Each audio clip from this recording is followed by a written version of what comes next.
Là, ce qui m'a intéressé, c'est qu'il y a la salle home cinéma. Et je me suis dit peut-être qu'il y a des détails techniques à leur apporter sur la façon dont ils doivent penser leur projet pour faire attention. Donc là, première chose, je leur conseille de faire appel à un acousticien. Et en fonction de ça, du coup, ils vont pouvoir penser l'ergonomie de la pièce, les sorties électriques, tout ce qu'il y a à prévoir dans les cloisons, etc.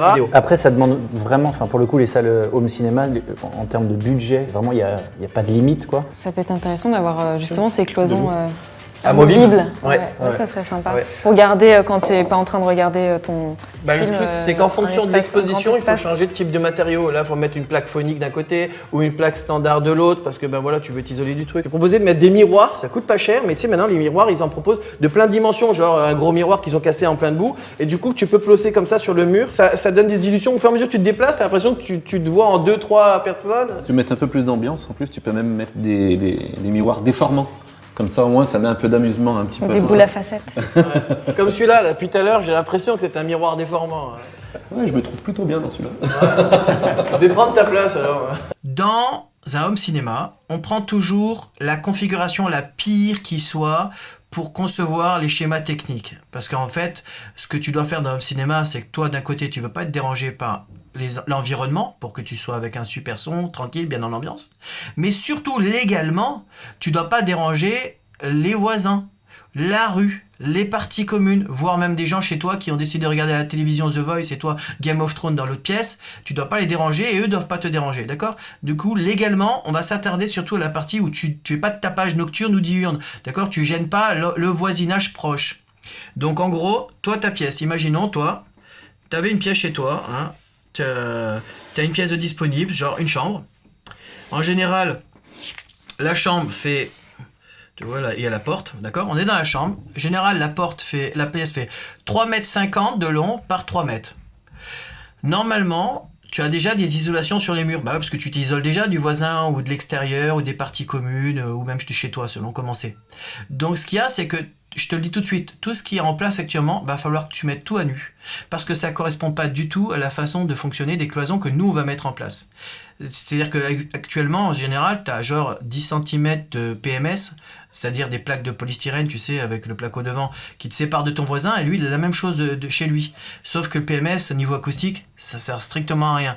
Et ça ne mange 10 cm ou 8 cm en général, donc ça te fait perdre de la place. Quand tu sais que tu as 3 mètres de disponible dans ce sens et 3,50 m dans l'autre, ça, c'est le final. Donc toi, ce que tu vas faire, c'est que tu vas essayer de gratter en virant l'isolation d'origine pour faire un schéma complet, parce que je te dis tout de suite que dans l'isolation acoustique, parce que nous on va gérer l'isolation acoustique, l'isolation des bruits, des sons par rapport aux voisins, et pas la correction acoustique, hein, surtout pas confondre les deux. La correction acoustique, c'est la façon dont le bruit va se répartir dans la pièce pour te faire une super ambiance. Tu vois, le fait que tu prennes un schéma en 7.1, 7.2 ou 5 ou 9, peu importe, c'est la façon dont le son rebondit dans la pièce pour faire une belle ambiance, comme au cinéma, tu vois, comme on dit, le Dolby Atmos, tu vois, l'atmosphère du cinéma, le son. Là, la répartition du son, la qualité du son, ça va dépendre du schéma qui est au milieu. Mais ça va pas dépendre de l'isolation acoustique. Nous, on t'isole du bruit externe et on isole les voisins du bruit interne. Nous, on gère l'extérieur. La correction acoustique qui va se faire à l'intérieur, c'est-à-dire ce que tu vas mettre sur tes parois pour que le son rebondisse bien dans la pièce pour que toi, tu aies un bon son d'ambiance, c'est le magasin auquel tu vas acheter le système qui va te le recommander. Moi, mes clients, ce que je leur dis, c'est souvent allez voir les magasins experts près de chez vous ou un magasin spécialisé. Les magasins experts, tu sais, c'est une chaîne des magasins experts. Parce que moi, j'en ai un ici à l'Annester. Donc, j'envoie mes clients là-bas. Ils se font une étude, ils achètent le matériel nécessaire et ils reviennent avec le schéma et ils me disent Monsieur Blash, voilà ma config que je vais avoir. Maintenant, à partir de ça, vous pouvez faire mon home cinéma. Parce que moi, j'ai besoin de savoir où sont placées les baffes, quelles basses aussi sont prévues. Voilà, parce qu'en fonction de la configuration, moi, je vais mettre des panneaux de telle épaisseur à tel ou tel endroit. Je vais faire un schéma type, etc. C'est souvent du sur-mesure. Mais bon, le schéma que je vais te proposer aujourd'hui, je peux te dire que c'est le schéma ultime, tu pourras l'appliquer normalement à n'importe quelle situation. Moi, je n'allais pas faire 36 études à chaque fois avec mes clients. C'est trop de temps perdu, c'est trop cher. Donc du coup, moi, j'ai fait une configuration ultime. Je me tiens à celle-ci qui correspond à une configuration globale et j'ai plus qu'à choisir ensuite, en fonction de ma situation, si j'ai un voisin là, c'est la même configuration du mur ici et là, tu vois. Et si j'avais de l'extérieur là et de l'extérieur là, c'est pareil, c'est le même ici, si j'avais de l'extérieur, que je vais répartir ici. Du coup, c'est un schéma que je vais pouvoir reproduire avec 4 types de configurations différentes. Du coup, ça me fait 4 types de murs, 4 études que j'ai faites sur un schéma. Et du coup, j'ai plus qu'à choisir ce que je veux et à le placer où je veux. Ok ? Donc la théorie, c'est quoi ? C'est que tu as ta pièce, 3,50 m par 3 mètres. on part sur le principe que tu as viré toutes les isolations. Alors maintenant, on va partir sur l'histoire de la boîte dans la boîte. L'histoire de la boîte dans la boîte, c'est que c'est simple, c'est la boîte d'origine, bah c'est tes murs, c'est ta pièce.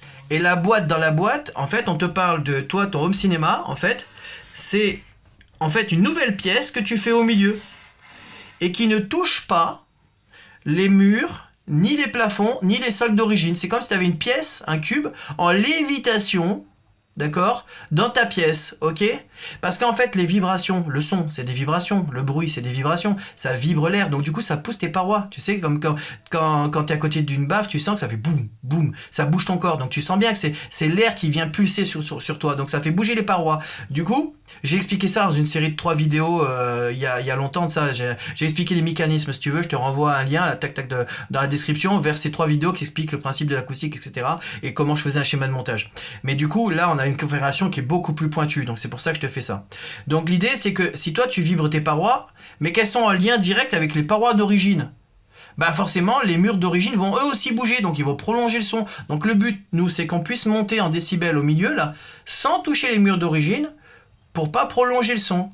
Donc, tu as une pièce en lévitation. Donc, nous, on doit faire une boîte, c'est-à-dire ta configuration, dans la boîte qui était tes murs d'origine. Ok? Ça, c'est l'idée.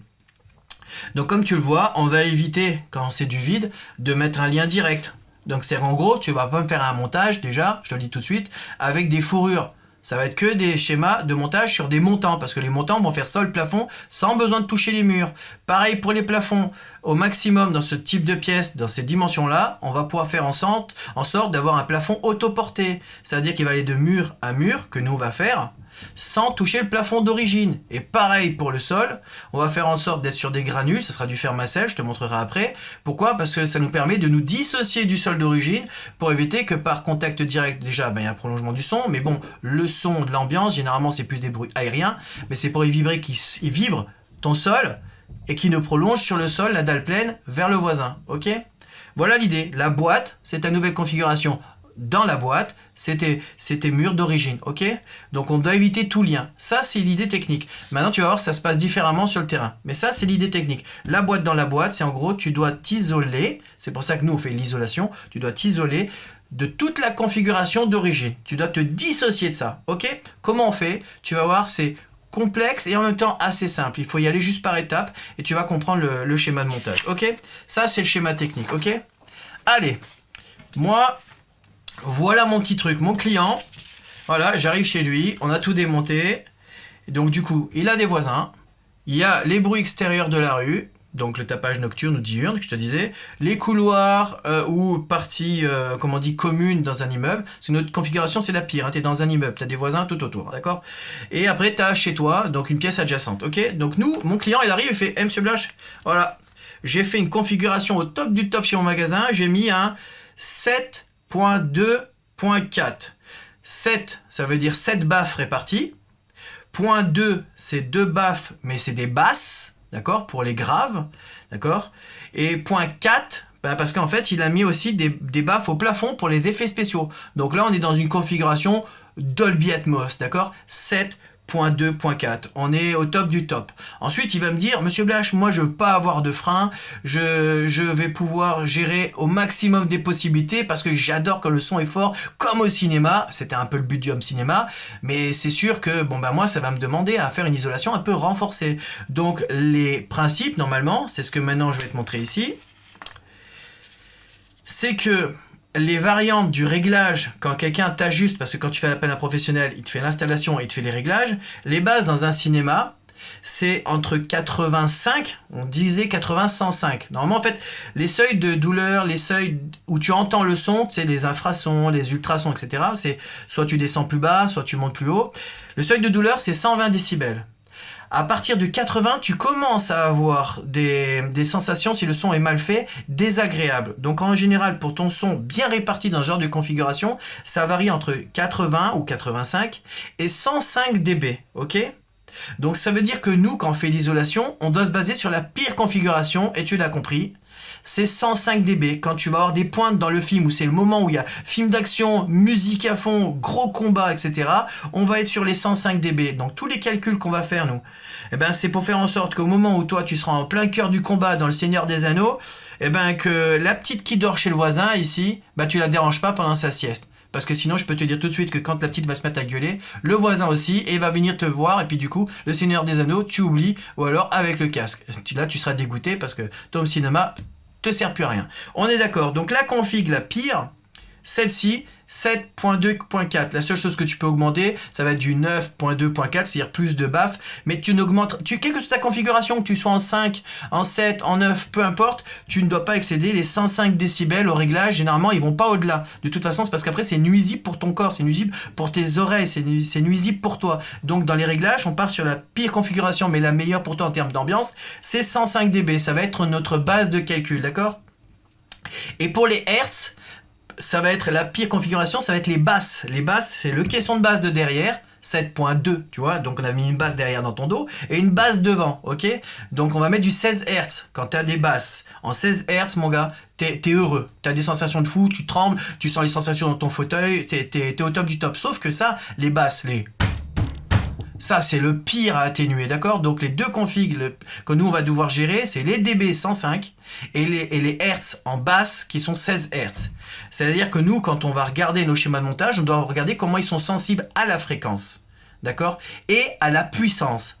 Donc, c'est pour ça qu'on dit qu'il y a masse, ressort, masse. C'est-à-dire que d'un côté, la masse va pouvoir faire descendre la puissance et le ressort va pouvoir faire descendre la fréquence. Dans l'idée, c'est ça, d'accord?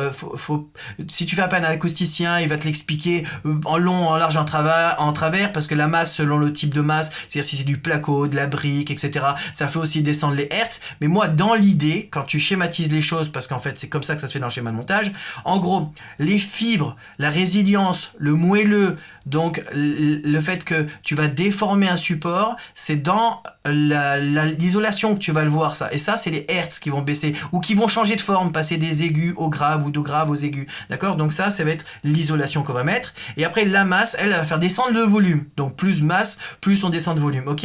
Et après, tu vas voir qu'il y a un schéma technique de montage qui permet de le faire en multicouche. Ok? Là, on vient de se faire la théorie. Maintenant, voilà ma config, d'accord? Je te la laisserai en photo quelque part pour que tu puisses faire une copie. Là, il y a tous les détails de mon calcul. Maintenant, il y a une explication à tout ça et la façon dont tu dois calculer et prendre les chiffres qui nous sont donnés.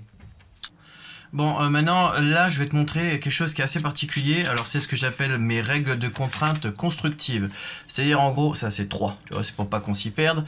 3. Alors, les règles de construction. Alors, quand on va faire le boulot, il y a une différence entre la théorie, ce que tu vas avoir en laboratoire, et le fait qu'on soit en chantier.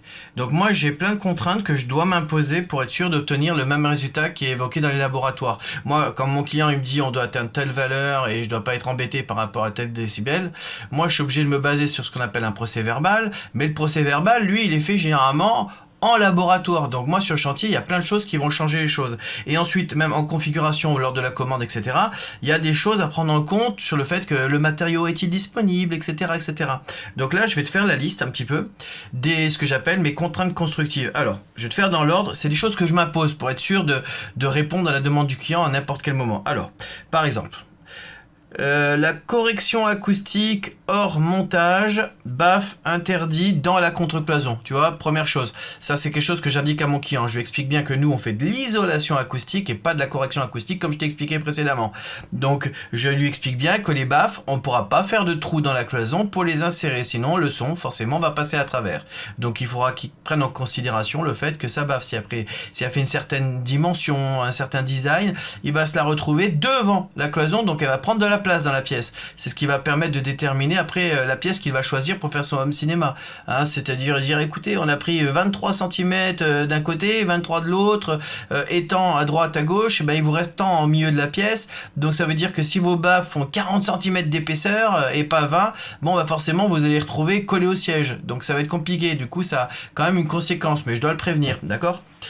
Ensuite, passage de l'électricité et de la plomberie égale dissocier le système. Là, pareil, tu vas voir dans le schéma de montage, on a dissocié le système, c'est-à-dire que je fais ça en deux parois.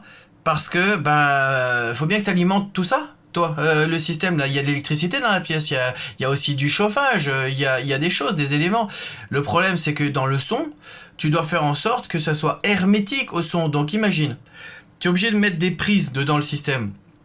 Ça veut dire que c'est des gaines creuses en général proposées, donc en ICTC, que tu vas passer dans la cloison et qui vont ressortir dans des boîtiers creux. Donc toi, tu as fait des parois super hermétiques et on te dit tu vas mettre de l'électricité qui va faire un passage au son dans les gaines électriques. Du coup, passer derrière ta cloison. Donc du coup, pour éviter que ça fasse une galère, moi, ça m'oblige à faire un choix qui est en général de faire tout passer dans un premier jet de cloison, de contre-cloison devant.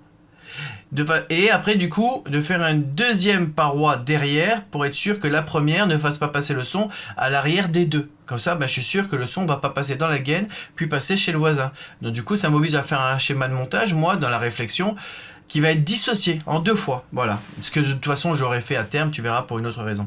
Mais moi je dois pouvoir l'expliquer aux clients en leur disant que écoutez, si au maximum vous pouvez passer l'électricité par devant les cloisons ou dans la chape ou dans le plafond, c'est mieux que de le faire passer dans les cloisons.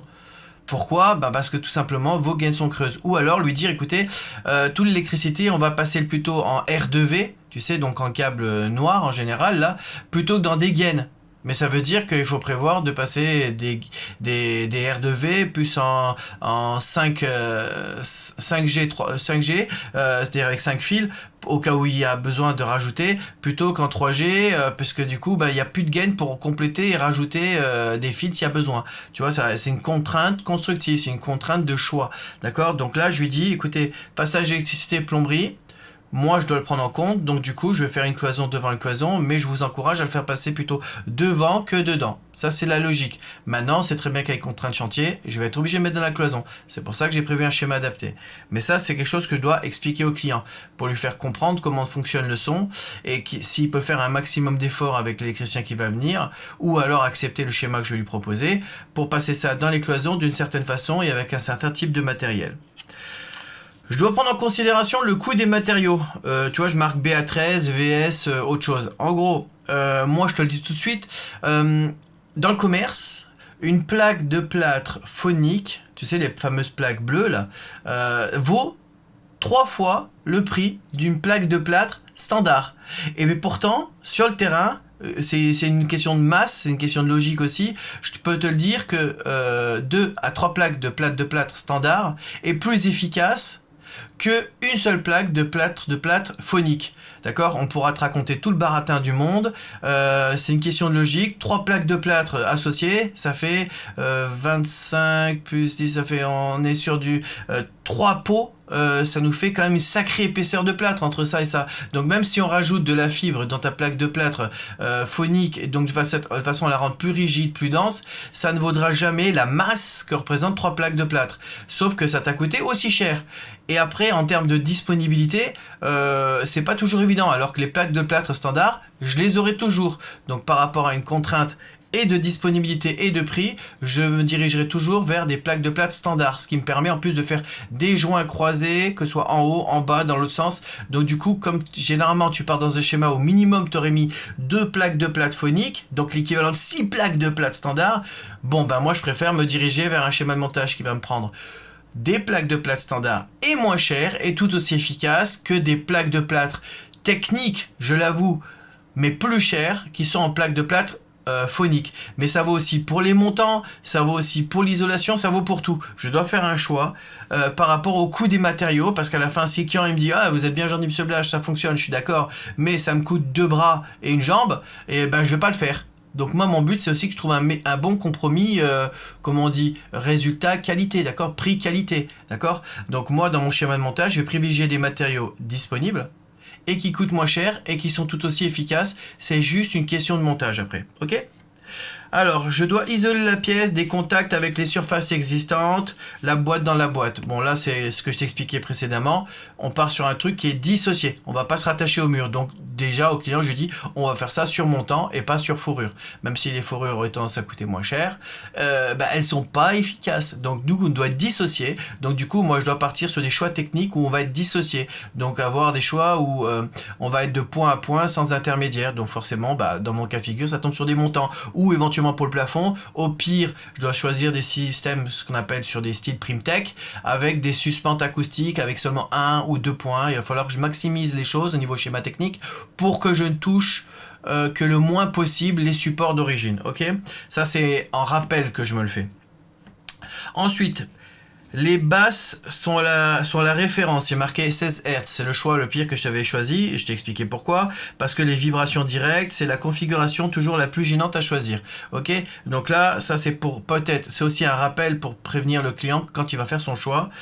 Plus il va prendre des basses, ben plus ça va être difficile de les faire disparaître, donc forcément plus il va devoir accepter que moi mon schéma lui prenne de la place pour éliminer ses basses, d'accord, et donc lui coûte un certain prix, d'accord. Donc la qualité que tu vas chercher va avoir un impact sur le prix des matériaux et les épaisseurs qu'on va devoir mettre dans la pièce pour essayer d'annihiler le passage du bruit, d'accord. La pointe du volume 105 dB pour le tapage, réglage, salle home cinéma. Voilà, donc ce que je t'expliquais précédemment, on prend en considération les 105 dB et non pas 80 dB parce qu'on prend en compte seulement la pointe, le moment où il y a le summum de l'action, où tu es dans la super ambiance, voilà, pour le calcul des épaisseurs de cloison ou des types de matériaux, ok.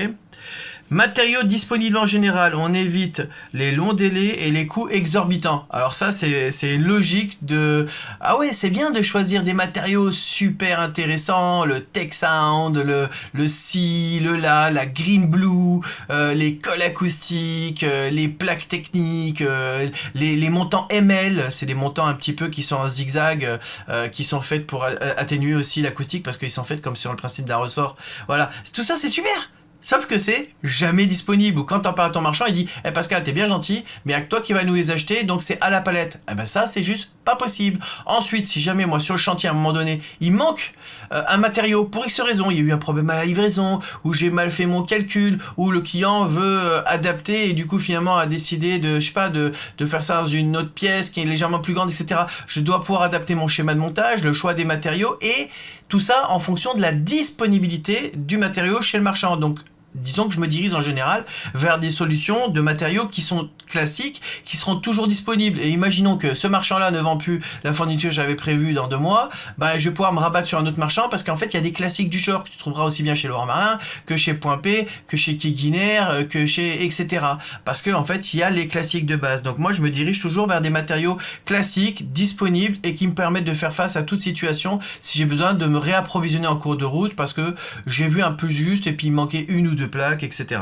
Voilà, donc du coup je me dirige, comme je disais, voilà, vers des choses qui j'ai pas besoin non plus d'un long délai, parce que c'est pareil, mon client il m'appelle aujourd'hui, il me dit c'est prévu dans 1 mois ou dans 2 mois le chantier, je vais pas commander des matériaux que je sais qu'il va leur falloir quand ils vont faire ils vont appeler le fournisseur en disant vous voulez nous livrer une palette de montant ML, bah oui pas de problème, mais nous c'est un flux tendu donc c'est pas avant 4 mois.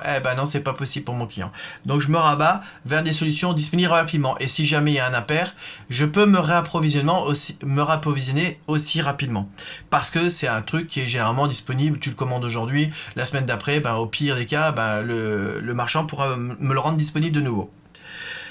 Alors, équilibre de la répartition du son et de son absorption, même épaisseur, partant à l'impact premier et travail de la structure identique. Alors, ça c'est une petite note technique que j'ai mis pour expliquer au client que c'est pas parce que sur le schéma de montage, tu vois ici on a une cloison ici qui était en carreau de plâtre de 10, mais là j'ai un parpaing de 20. Et pourtant, malgré ça, et que l'isolation devrait être différente, puisque là on donnait le son vers ta propre pièce et là vers chez le voisin, donc du coup normalement on n'a pas les mêmes épaisseurs et on doit faire un schéma adapté. Il se trouve que dans une correction, dans l'esprit de la correction acoustique, parce que même si nous on a fait l'isolation acoustique, quand la personne va faire la correction acoustique à l'intérieur, le son va rebondir de façon uniforme sur les parois. C'est un schéma mathématique en fait. Regarde, tu vois bien que les baffes, on les a disposées de façon équilibrée dans la pièce, parce que le son est équilibré, parce qu'il doit rebondir dans ton oreille de la même façon, à droite et à gauche. Donc moi, il y a un enjeu dans mon schéma technique, dans le fait que si je choisis de la mousse à droite et une plaque de plâtre à gauche, forcément tu te doutes bien que le son d'un côté va être absorbé, de l'autre côté il va être réfracté, donc du coup il va avoir un rebond sur les parois qui va pas être uniforme. Donc moi quand je fais un schéma de montage type ici, Genre, imaginons que j'ai mis 2 plaques de plâtre, et ben en face, en termes de résistance, de hauteur et de schéma de montage, je dois avoir l'équivalent pour que le son rebondisse de la même façon. Parce que même si lui va faire peut-être un schéma de montage devant, mais souvent libre, et souvent géré par zone, voilà, en faisant de la diffraction, de la répartition du son, etc., de l'angle de rebond, etc., et ben en fait, c'est ma cloison à moi qui va s'avérer efficace dans la répartition du son si c'est monté de façon équilibrée. De façon équilibrée, c'est simple à comprendre, c'est que si je fais un schéma de montage à droite d'une certaine façon, ce qui est en parallèle doit être fait de la même façon. Pas sur l'entièreté de la cloison, mais au moins sur la face exposée au rebond du son. Le premier rebond, c'est-à-dire que j'avais marqué ici, voilà, le premier impact, ok. Donc si je fais un schéma de montage d'une façon, bah dis-toi qu'en parallèle, ça va être de la même façon en général, comme celui du fond face à celui du devant, ok. Donc je dois penser à ça dans mon schéma de montage. Je dois pas me contenter seulement de faire une config qui correspond au type de cloison à amortir et au choix technique à faire par rapport au passage du son. Je dois aussi faire un choix technique par rapport au rebond du son. Donc même si on disait que nous ne s'occupe que de l'isolation, on a quand même un enjeu à respecter par rapport à la correction. D'accord, le rebond du son sur nos parois. Il doit se faire de façon équilibrée. Donc notre montage doit lui-même être aussi équilibré. D'accord, aussi bien dans sa forme, je ne vais pas faire une cloison tordue comme ça et une cloison tordue comme ça, que dans sa structure ou de son épaisseur ou de le type de matériau que j'expose. D'un côté, je ne vais pas mettre plaque de plâtre et en face, comme je te disais, de la mousse. Non, ça sera aussi plaque de plâtre. Parce que même matériau, même type de rebond, même type d'épaisseur, même type de rebond. J'en reviens à la même chose.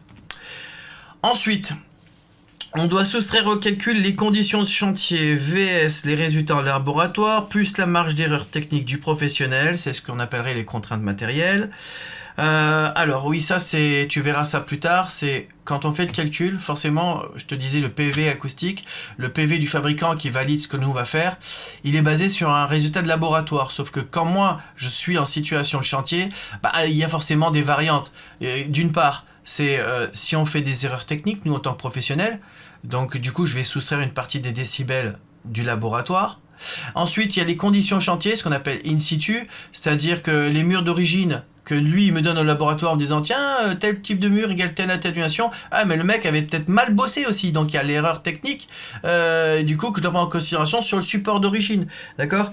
Et ensuite il y a aussi les résultats en laboratoire qui vont m'indiquer que le mur est sensible aux graves ou aux aigus de telle ou telle façon, et je dois aussi le soustraire. Donc tu vois, il y a toute une genre de formule à appliquer par rapport à ce que nous a donné au démarrage et ce qui va être réel en situation. Du coup je me suis fait une petite règle de base qui me permet de partir d'un chiffre de base et descendre pour avoir le vrai chiffre, pour moi mettre en face le vrai schéma de montage qui va fonctionner par rapport à ce chiffre là, d'accord. Ensuite j'ai la contrainte thermique et le HSP, c'est-à-dire la hauteur sous plafond. Eh oui, parce que nous on gère l'acoustique, parce que c'est le format de base, parce que c'est un home cinéma, mais on a aussi la partie thermique à gérer. Bah oui, parce que pour la paroi par exemple qui donne vers l'extérieur de l'appartement ou de la maison, bah nous on doit normalement une règle thermique à appliquer. Je vais pas te mettre juste 45 mm d'isolant parce qu'il y a besoin que de ça au niveau acoustique. Je dois gérer aussi le thermique pour pas que tu chauffes à blinde dans la pièce, d'accord. Ou parce que tu as des éléments électroniques, tu as aussi peut-être une contrainte thermique pour éviter qu'il y ait de l'humidité, etc., etc. Donc il y a une contrainte légale thermique, de nouveau, à respecter, qui va faire, je vais peut-être faire un choix en fonction de la paroi, qui va être au-delà de l'acoustique, mais qui va être le thermique. On va le voir notamment sur la paroi, comme je te disais, de l'intérieur vers l'extérieur, excuse-moi. Et la hauteur sous plafond, eh ben oui, parce que moi, je pars sur un schéma de base qui n'est pas forcément 2,50 m. Je me suis imposé une contrainte qui part plus dans les plafonds sont à 2,75 m ou 3 m, ce qui fait que généralement, comme mes clients, la variante c'est entre 2,50 m et 3 m. Mon schéma va s'appliquer comme toi, à toutes tes situations. Parce que déjà, quand tu as un plafond de 3 mètres, c'est que tu as une belle pièce, hein. D'accord. Donc en général, les plafonds des clients varient entre 2,45 m, 2,50 m et 3 mètres de haut. Voilà, c'est les maxi. Après, c'est vrai qu'on avait dans les tous les nouvelles mobs, etc., les maisons au sur bois, des plafonds qui peuvent taper à 3,50 m. Mais bon, quand tu as 3,50 m de plafond, je suis pas sûr, enfin, en tout cas, moi, j'ai pas rencontré cette configuration où les gens faisaient un home cinéma. Pourquoi? Parce que le problème, c'est que plus c'est haut, plus ça va être complexe de gérer le son là-dedans, parce qu'après, il y a un effet de caisse de résonance. Donc, généralement, il y a un rabaissement du plafond pour arriver dans des plafonds qui sont cohérents avec le schéma que je propose. Ok. Mais en tout cas, moi, je dois prendre en compte ça dans mon schéma de montage et ce que je vais proposer à mon client, d'accord? C'est-à-dire que je vais passer dans des montants de 48 à des montants de 70 peut-être, et les rapprocher de 40, au lieu de 60, etc. D'accord? Donc ça, je dois prendre en compte donc la hauteur sous plafond, donc le type de structure souvent en ossature que je vais prendre, 48, 70, 90, 100, etc. Et la contrainte thermique, donc l'épaisseur d'isolant, qu'on va peut-être augmenter pour non pas seulement répondre à la partie acoustique, mais aussi à la partie thermique. Et enfin, après avoir fait tout ça, quand on va faire le schéma de montage pour le faire valider par le fabricant si besoin est, sans avoir à démonter ta paroi puisqu'il y aura pas mal de choses à faire, et pour montrer que tu as bien fait les choses, laisser un petit souvenir à ton client, et ce qui est une preuve aussi technique, et toi, dans ton dossier aussi de professionnel qui a fait le travail, d'avoir peut-être des images à proposer à ton client pour lui expliquer la fois d'après, je prends des photos du montage au fur et à mesure. Tu vois, j'ai marqué c'est pour la validation du PV si besoin. Bah ouais, parce que si jamais l'acousticien qui est venu fait une mesure après, effectivement, pour vérifier que c'est bon et qui vérifie au passage si jamais il y a un problème, que toi tu as bien fait le boulot et donc que le problème vient d'ailleurs, c'est pas moi d'une VMC, peu importe, bah j'ai de quoi lui présenter les schémas de montage que j'ai fait pour montrer que bah moi je suis ok. Voilà, et en cas de validation parce qu'il y a un souci dans le temps avec mon client, de validation du fabricant qui dit que j'ai bien fait le schéma de montage qui va bien par rapport au PV qu'il proposait, j'ai des photos à lui proposer, donc on doit faire des photos au fur et à mesure de son montage. Voilà, alors cette fiche est très importante. Donc les contraintes constructives, franchement c'est mes règles à appliquer pour être sûr de jamais avoir de surprise, ok? Jusque là j'espère que tu me suis. On va passer à l'étape suivante, c'est-à-dire en gros le montage, d'accord? On va commencer par les parois, parce que tu vois on a mur à faire, plafond et sol. Donc là, on prend les contraintes constructives de ce côté-là.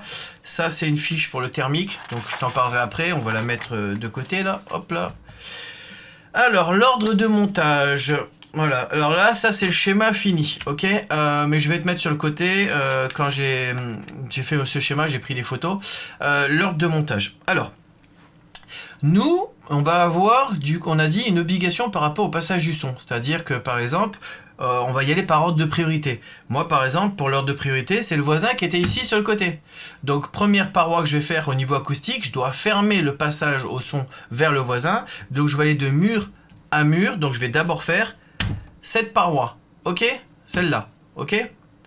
Ensuite, une paroi qui vibre énormément, ça va être la paroi ici en carreau de plâtre, en briques rouges et plâtre, donc carreau de plâtre, moi j'appelle ça, voilà, je synthétise, parce que celle-ci a tendance à vibrer facilement, et en plus selon l'épaisseur, qu'elle fait du 5, du 7 ou du 10, elle va plus ou moins vibrer. Donc ce que je fais, c'est pareil, je fais un schéma de montage qui va être de mur à mur, là, ici, face à ce carreau de plâtre. Comme ça, je suis sûr qu'il n'y a aucune vibration qui va faire venir vibrer le mur d'origine, ok?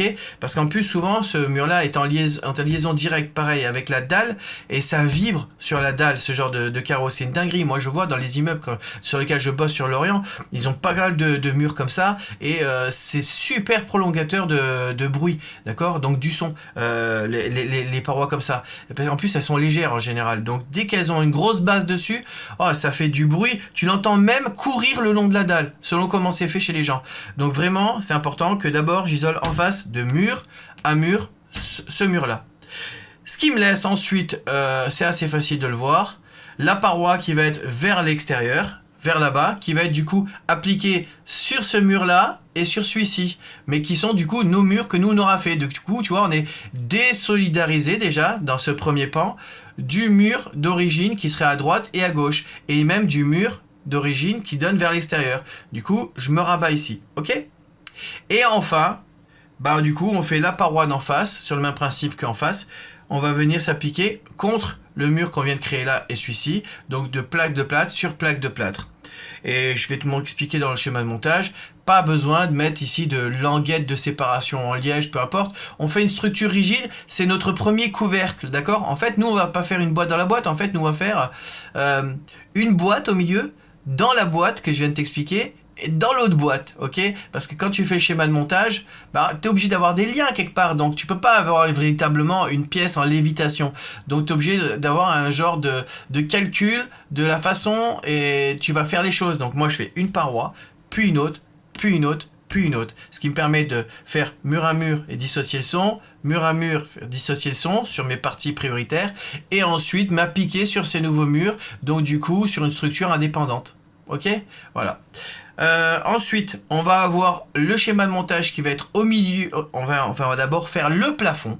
Ensuite, on fait le plafond qui va venir s'appliquer, lui, sur nos parois. Donc, le plafond ne va pas toucher ni les murs d'origine à droite, à gauche, etc.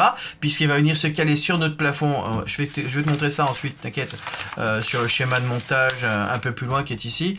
On va venir s'appliquer sur nos murs en placo. Donc, on vient de le dissocier du mur d'origine. Donc, le plafond, on va pouvoir l'appliquer comme ça.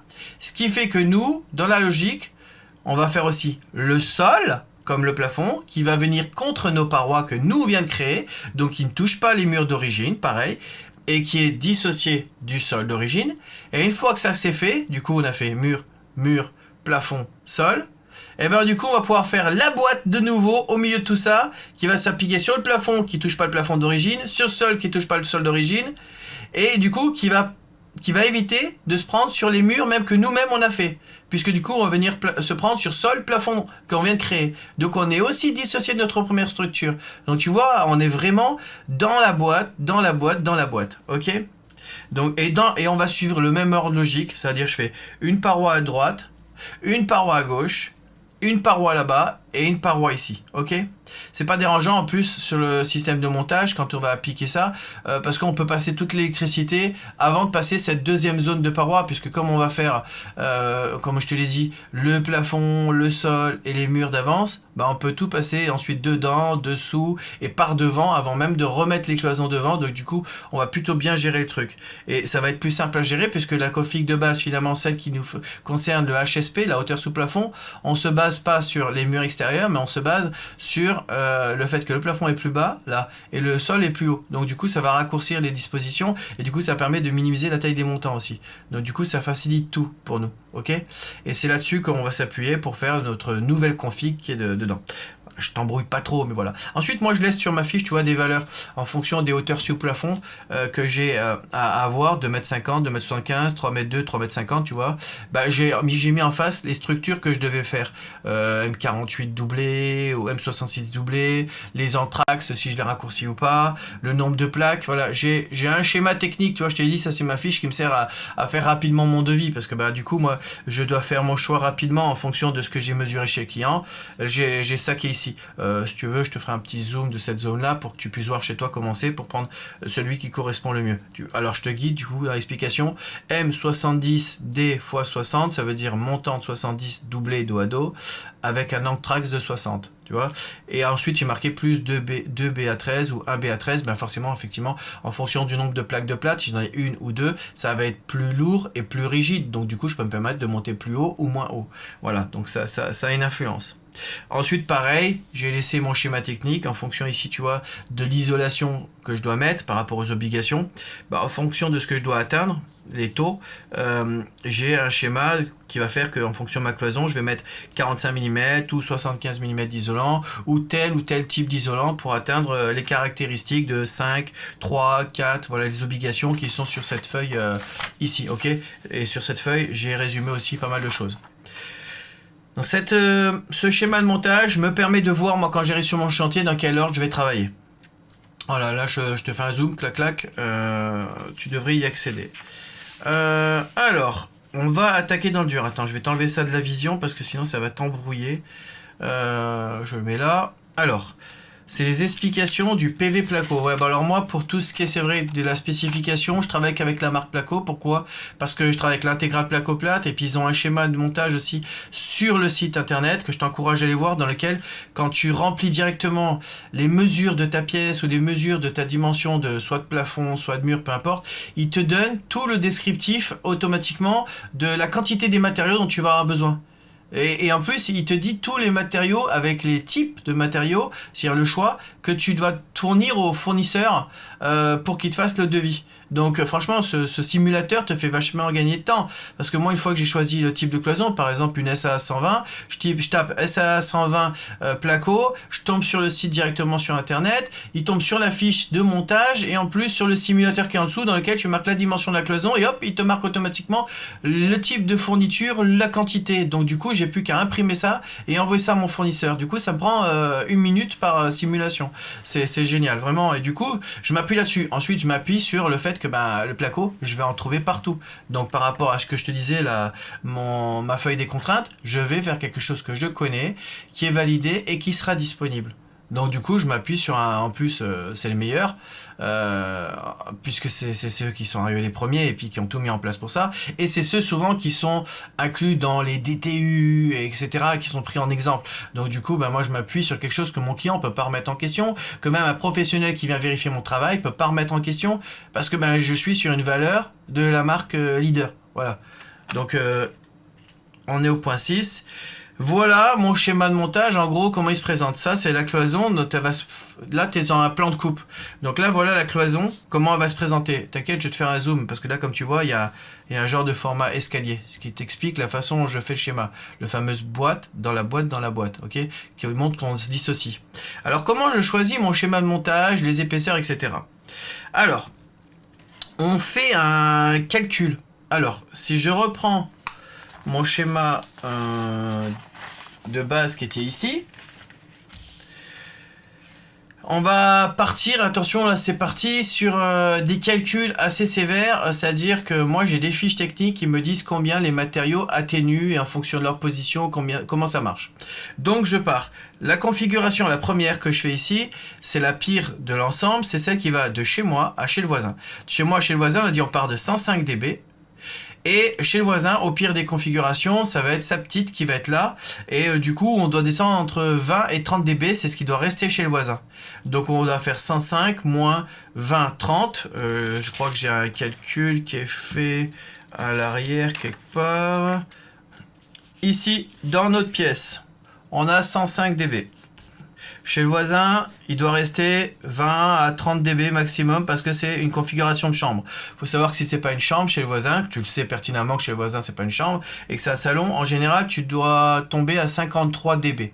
Mais tu te doutes bien que 53 dB, si tu imagines que c'est le bruit à peu près, tu sais, là, les machines à laver, c'est entre 49, 51, 52, 53, voire 55 dB. Donc, avoir le voisin qui fait le bruit d'une machine à laver parce qu'il écoute, et que toi, de ton côté, tu t'écoutes aussi la télé, en gros, ça, vous pouvez vous déranger l'un l'autre. Donc, tu vois, c'est la contrainte légale, mais c'est pas la meilleure contrainte à prendre en référence, d'accord? Donc, moi, je me base sur le fait que c'est une chambre d'enfant, parce que c'est celle qui va faire que ton voisin va venir te voir, comme expliqué précédemment. Donc, nous, on doit attendre 20-30 dB maximum, et nous on part de 105. Alors nous du coup on sait qu'on a un mur en parpaing creux de 20 cm, donc du coup combien atténue ce parpaing? Donc moi déjà je pars sur la calcul, je pars déjà 105 moins la config du voisin qui va être moins 20. Donc là, ça veut dire que il faut que je fasse une config là entre le mur d'origine et mon schéma qui va pouvoir atténuer 85 dB, d'accord? 85 dB. Alors, dans un premier temps, nous on a le mur en parpaing creux. Alors, le mur en parpaing creux, selon les données que j'ai, d'accord, des données dans un tableau, je te mets le lien sur lequel je m'appuie, en référence, soit dans la description, soit sur le côté, je sais pas trop comment je vais faire. On part de ce mur là atténue 47 dB. 47 dB, ok, sur un schéma de parpaing vide, creux, non enduit à droite et non enduit à gauche, parce que tu sais qu'en général, tu avais ton isolation et le voisin aussi. Donc ils étaient partis sur quelque chose qui était non revêtu, d'accord? Il n'y avait pas de plate, il n'y avait rien. Donc ça fait 47 dB, ok. Alors sur ces 47 dB, moi je dis, parce qu'il te donne le schéma, entre parenthèses, sensible à 0 aux aigus et moins 4 sur les graves. Donc nous, comme on part sur une configuration la pire, comme on dit c'était les graves, ça veut dire que c'est moins 4. Ça veut dire c'est 47 moins 4 est égal à 43 dB. On est d'accord jusque là? Pas trop mauvais en maths? Ok. Ça veut dire que pour les graves, du coup, ça fait descendre la performance du mur d'origine. On n'est plus qu'à 43. Ensuite, moi, le truc, c'est que, comme je te disais, ça, c'était le chiffre de laboratoire.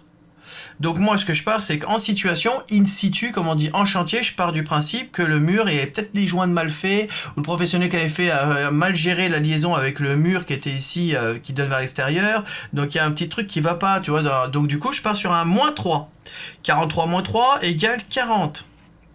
Et ensuite, donc en plus de l'erreur technique du gars qui a fait le boulot, je me dis qu'il y a une contrainte chantier, c'est-à-dire un truc qu'on voit pas, un environnement qui crée des problèmes sur ce mur-là, un truc que je sais pas sur ce mur, comment il est en liaison avec le reste, des ferrailles, des attentes, un tube qui serait dedans que je vois pas, peu importe. Il y a une contrainte chantier qui fait que je me dis, c'est -3, donc du coup, on est plutôt dans du 37, ok?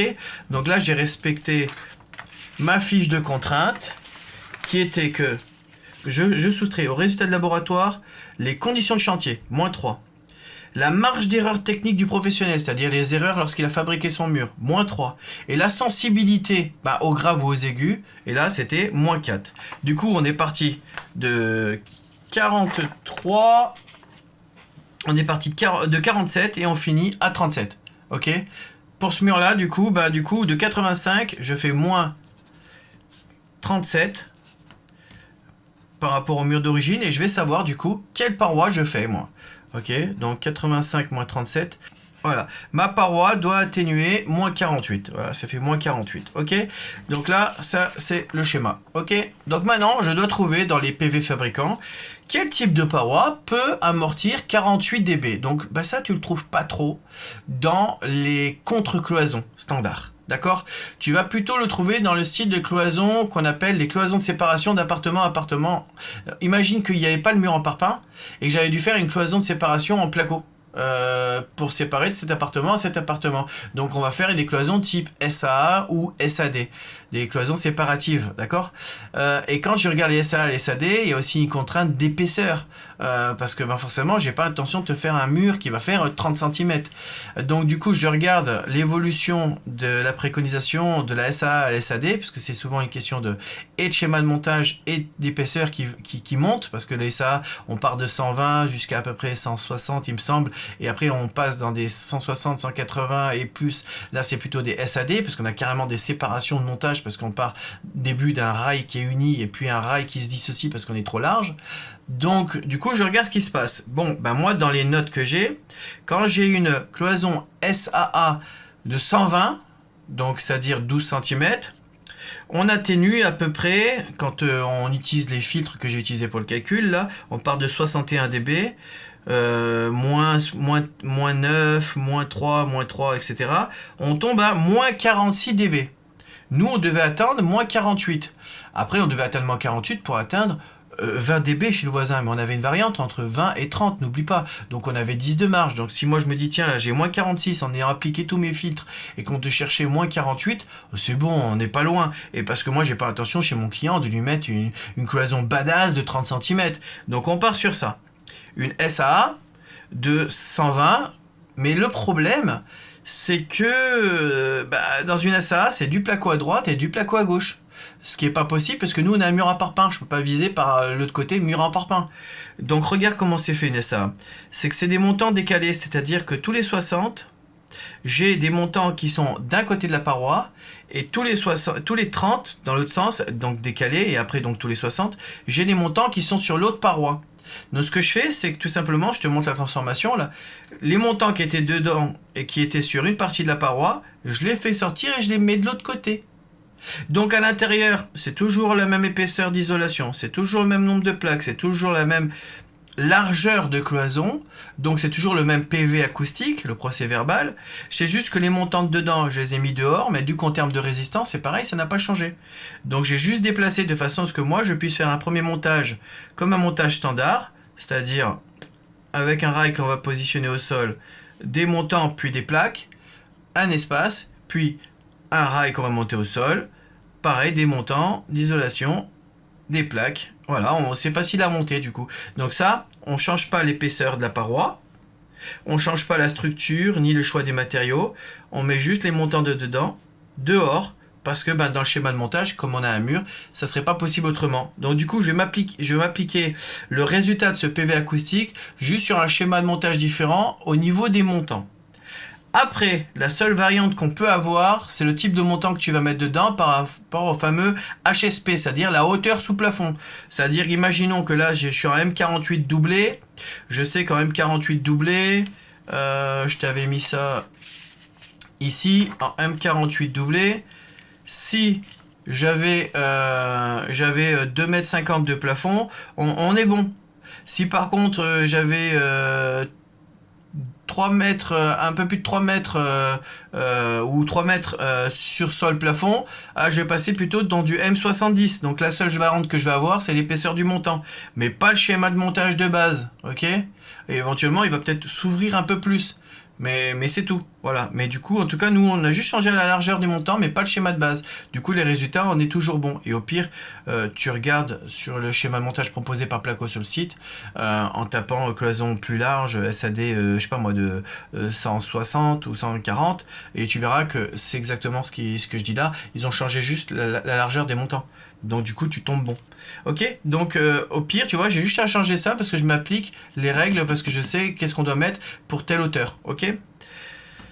Ensuite, du coup, tu vois, voilà pourquoi j'ai fait un choix de SA. Ok, et là, j'avais fait une petite note technique pour moi, c'est-à-dire que quand tu inverses les montants, tu les prends comme ça et tu les mets de l'autre côté et que tu te retrouves du coup avec un système dissocié, ça correspond plus à ce qu'on appelle une SAD. Il faut savoir que les SAD, c'est plus performant que les SAA, parce que séparer les parois, donc faire une première paroi avec un premier impact et une deuxième paroi avec un deuxième impact, ça fait descendre le son plus vite. Donc le volume, ça fait descendre le volume du son plus vite que si tu avais une grosse paroi avec 4 couches de placo. D'accord? Il vaut mieux faire toujours 2 parois séparées qu'une paroi avec 36 couches de placo. Parce qu'en fait, dans les règles de l'acoustique, il faut à chaque fois, pour que tu descendes de 3 dB, multiplier par 2 la masse de la paroi. C'est-à-dire que tu verras que si je pars sur une contre-cloison qui fait 90 d'isolant plus une plaque de plâtre, on va être sur une atténuation de moins 15 dB. Si maintenant je fais 90 d'isolation avec 2 plaques de plâtre, donc j'ai doublé la masse, puisque j'ai pas une plaque mais j'en ai 2, on est dans une isolation qui fait moins 19 dB. Maintenant si je mets 3 plaques de plâtre, donc j'ai pas doublé, là je suis dans une atténuation qu'on est plutôt dans du moins 21. Du coup on a gagné que 2 dB. Donc tu vois bien qu'il faut doubler la masse pour vraiment doubler l'impact. Parce qu'en fait 3 dB c'est le minimum pour pouvoir impacter dans l'oreille humaine 1% du son. Donc du coup à chaque fois tu es obligé de miser sur des doublements de la masse de la paroi. Sauf que si tu dissocies le schéma, en fait tu as plus d'impact parce qu'il fait un premier impact, il se disperse. Et du coup, c'est plus compliqué pour lui d'impacter une deuxième fois. C'est comme quand toi tu joues au rugby, tu as une première ligne, deuxième ligne, etc. Tu te rends bien compte que le mec, tu le tapes une première fois, il y a un deuxième gars que tu dois taper, ça devient plus compliqué parce que la première force, la plus importante qui a été gérée, c'est celle au premier impact du premier bonhomme. Ensuite, le reste, l'autre là-bas, c'est graduel, d'accord? C'est au fur et à mesure, c'est plus facile d'amortir quelque chose qui a été amorti une première fois parce que le plus gros du boulot, il a été fait par le premier bonhomme que tu as impacté, d'accord? Donc qu'il t'a impacté. Donc c'est pareil pour les parois, d'accord? C'est des rugbyman. D'accord? Voilà, dans l'idée c'est ça. Donc du coup, on est sur un schéma séparé, donc qui est plus efficace d'une part. Donc c'est tant mieux pour nous, même si ça nous permet de nous faire un schéma de base. Mais comme tu sais que ce résultat là c'était moins 46, il faut savoir que si ça avait été une SAD, c'était moins 51. Donc on a même dans cette variante à peu près 5 dB de marge. Donc je sais que par rapport au schéma de montage, en fonction des types d'isolants que je vais appliquer, je vais encore gratter. En plus, nous dans notre schéma de montage, tu vas te rendre compte que ici il y avait l'isolant dans la paroi que une seule fois, alors que nous comme on va dissocier les parois, je vais avoir de l'isolant une deuxième fois derrière, donc ce qui va aussi améliorer l'acoustique, c'est-à-dire en termes de l'absorption, puisque c'est de la résilience qu'on va rajouter. Ok? Alors, on va faire un zoom là-dessus maintenant pour voir à quoi ça ressemble tout ça. Ok, voilà, zoom précis de montage. Étiquette numéro 7. Bon, alors là, attention, là on est dans le dur. Je vais t'expliquer... l'épaisseur de la paroi, comment elle est constituée, de quoi elle est constituée, dans quel ordre elle est positionnée. Ça, c'est la partie basse. On verra ensuite la liaison au plafond pour la partie haute ici. D'accord? Mais la partie basse de ta contre-cloison. Ouf, attends, laisse-moi respirer 2 secondes parce que c'est quand même assez chaud patate. On vient d'enchaîner pas mal de détails, j'espère que tu as suivi, je te largue pas trop en route. Fais des pauses, d'accord, pour être sûr de bien comprendre. Alors, ça j'aurais peut-être dû te faire un schéma que je prenais en photo au fur et à mesure que je le montais. Alors, ce qu'on va faire, c'est qu'on va prendre une feuille pour pas te noyer sous les détails parce que là, tu vois, il y en a beaucoup. Écoute. Alors, première chose, voilà, ça, ouais, je pense que comme ça, c'est compris. Ça, c'est ton mur en parpaing. Ok, t'as vu marqué moins 37 dB. Mur en parpaing de séparation d'appartement à appartement, parpaing enduit sur 0 face, qui fait 20 cm. Première chose, on met 3 cm de vide d'air entre ton parpaing et la première partie de la cloison qu'on va faire. Pourquoi? Lorsque tu fais une pièce, comme ça, et que toi, tu vas faire ton schéma, toi, si ça se trouve ça, moi, au milieu, là, je vais être parfaitement d'équerre, mais si ça se trouve, ta pièce d'origine, elle est peut-être tordue. Et on va devoir rectifier des équerrages, d'accord? Donc moi, pour pouvoir mettre ça au milieu, tranquille, et bien à l'équerre, quand on va faire le truc, ça se trouve, là, tes murs, là, sont pas tout à fait en face. Donc, nous, on va devoir rectifier un problème de faux équerrage dans la pièce des murs d'origine. Donc, généralement, je te le dis tout de suite, il y a au moins, minimum, 1 cm en pied entre ici et là. Quand je prends la mesure de là à là et de là à là, il y a souvent un décalage de 1 cm à 1 cm et demi. Le maçon, il travaille au centimètre, il travaille pas au millimètre, il travaille pas au demi-centimètre, il travaille au centimètre, d'accord? C'est pareil pour les aplombs. Non seulement on doit rectifier au sol 1 cm à 1 cm et demi, mais en plus l'aplomb du mur, lui, il varie sous la règle de 2 mètres d'à peu près 1 cm et demi, d'accord? Tu le retrouves dans la vidéo que j'avais fait sur le reportage, je le disais, dans la vidéo sur les enduits extérieurs qu'on avait fait avec, rappelle-moi, Parex, d'accord? Parex encore. Donc du coup, là, tu vois, c'est 1 cm et demi, donc rajoute 1 cm, 1 cm et demi de faux aplomb, plus 1 cm, 1 cm et demi de décalage, de faux équerrage au sol, on est à nos 3 cm. Donc là, disons que là, je pars pas dans la pire des configurations, mais comme je me l'applique de ce côté-là et de ce côté-là, ça nous fait 6 cm éventuellement de marge. Ensuite, il faut dissocier, n'oublions pas, notre montage du montage d'origine. Donc c'est pour ça aussi que je colle pas contre. Donc ce vide d'air, il est voulu, ok? Donc là, je reviens. Du coup, premier parpaing, 3 cm de jeu, qu'on appliquera aussi de l'autre côté. Ce qui me permet de gérer du coup le faux équerrage et le faux aplomb du mur d'origine pour être sûr que nous, notre montage, ne vienne pas le toucher, ok? Ni en pied, ni en tête, ok? Ensuite, je fais une première paroi. Alors, première paroi qui est comment? Comme c'est pas celle qui va impacter le son, mais qui est quand même celle qui va être de brut à brut, c'est-à-dire du sol brut au plafond brut, je fais une première chose, c'est que déjà en pied, je mets ce que j'appelle des bandes de PDM. Alors le PDM, c'est du caoutchouc rigide, mais ultra performant au niveau de l'acoustique. Dans le commerce, j'en mettrai plus tard, on te vend plutôt du Faltex, du Sphaigne, de la gomme acoustique, mais un petit peu faite avec des matériaux recyclés, ce que j'appliquerai après, mais pas aussi résistante sur la faible épaisseur que moi je veux appliquer pour pas déstabiliser la fixation de la paroi que le PDM. Donc moi je l'achète sur Amazon ou sur un site dédié, d'accord? Donc c'est des bandes de PDM de 5 cm, je les achète en bande de 5 mètres en général, voilà, et de 5 mm, parce que 5 mm c'est très fin, et du coup quand moi j'applique les parois, je perce à travers, ma cloison reste super stable. Par contre le PDM c'est super résilient, d'accord? Ça a vraiment un gros impact sur le son. Donc moi ce que je voulais c'était donc avoir un matériau résilient, donc qui absorbe les vibrations, mais qui soit pas trop épais pour pas m'empêcher de me fixer correctement et du coup avoir une paroi trop souple, ok? Donc sur cette première partie de paroi, c'est là je suis en bande de PDM de 5 mm en bas de cloison, ok? La partie haute, on en parlera après sur la partie plafond.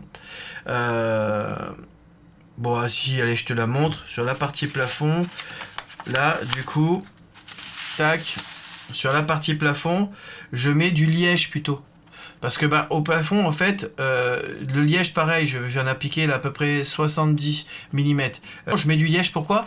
Parce que, en fait, comme c'est plus résident le PDM et que c'est la cloison qui vient appuyer dessus, il a besoin de plus de résistance. Le PDM est adapté. Le liège se serait disséqué dans le temps.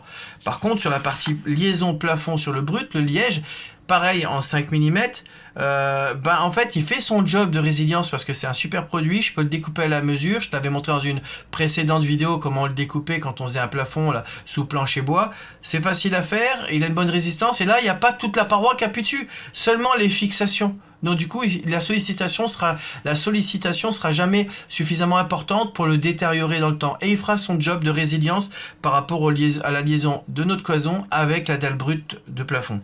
Ok ? Voilà, t'as ça. Ensuite, dedans, là, c'est une paroi avec de la GR32 nue. Parce qu'on va avoir deux parois, tu sais, on va avoir deux isolants successifs. Donc, je peux pas mettre un crafté et un crafté. Ça nous obligerait à le barioler avec des coups de cutter. Donc, je mets de la laine de verre nue. Et je mets de la GR32 en panneau. Pourquoi ? Parce qu'on a dit qu'on était dans une cloison qui va gérer l'acoustique et les vibrations.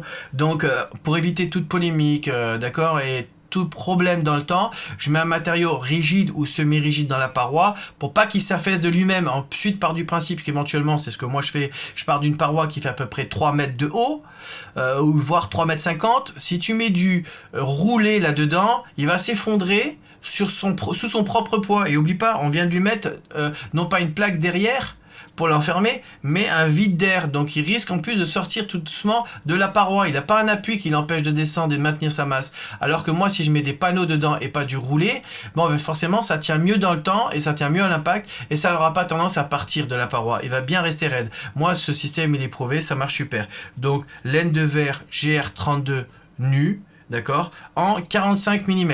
Ensuite, l'anthrax, je te disais de montant en montant, c'est 60. Donc les panneaux font 60. Et je crois que la GR32 nue, c'est 1m35 la hauteur des panneaux. Donc c'est facile à insérer, c'est facile et ça a une bonne tenue et ça vient bien s'appliquer entre montants. Ouais, il y a une bonne résistance, une bonne rigidité et un bon plaquage qui évite les vides d'air qui font circuler le son. Ok, alors, c'est vrai que dans une précédente série de vidéos que je t'avais présentée concernant la séparation d'appartement à appartement, je t'avais montré que je mettais de la laine de roche type Calibel sur les murs, puis de la laine de verre par rapport à des histoires de les hertz, la sensibilité au son, c'est-à-dire passer des aigus au grave ou du grave aux aigus, c'est-à-dire le type de fibre avait une conséquence sur le type de sonorités que tu laisses passer qui peuvent être plus ou moins dérangeantes. Un bruit strident, c'est plus désagréable qu'un bruit grave. D'accord ? Donc du coup, le fait de mettre de la laine de roche sur la paroi en Calibel, c'était bien. Sauf que dans notre cas de figure, nous là, on n'est pas dans une séparation simple. On est dans le cadre d'un home cinéma. Donc j'aurais pu utiliser des matériaux type laine de roche dans cette paroi-là.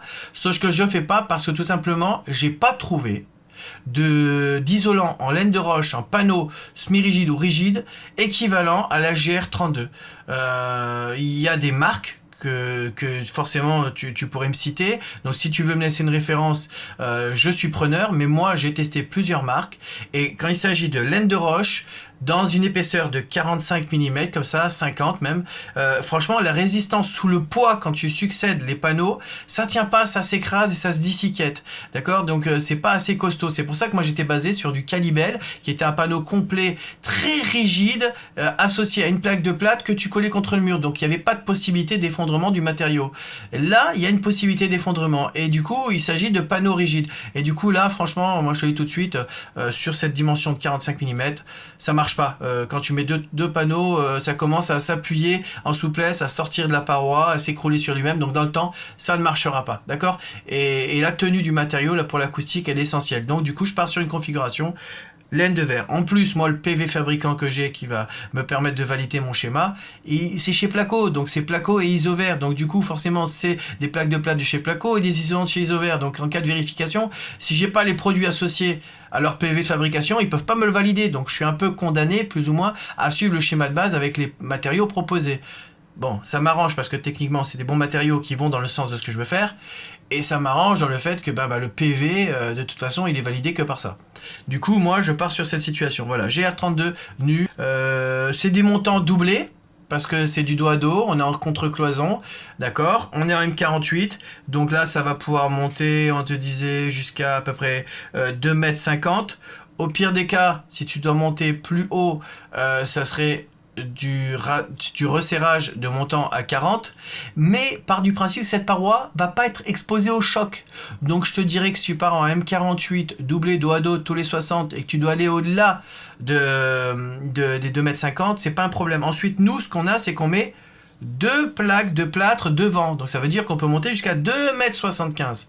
Donc tu vois, les plaques de plâtre en plus te permettent de monter plus haut que les 2,50 m. Donc on est encore large.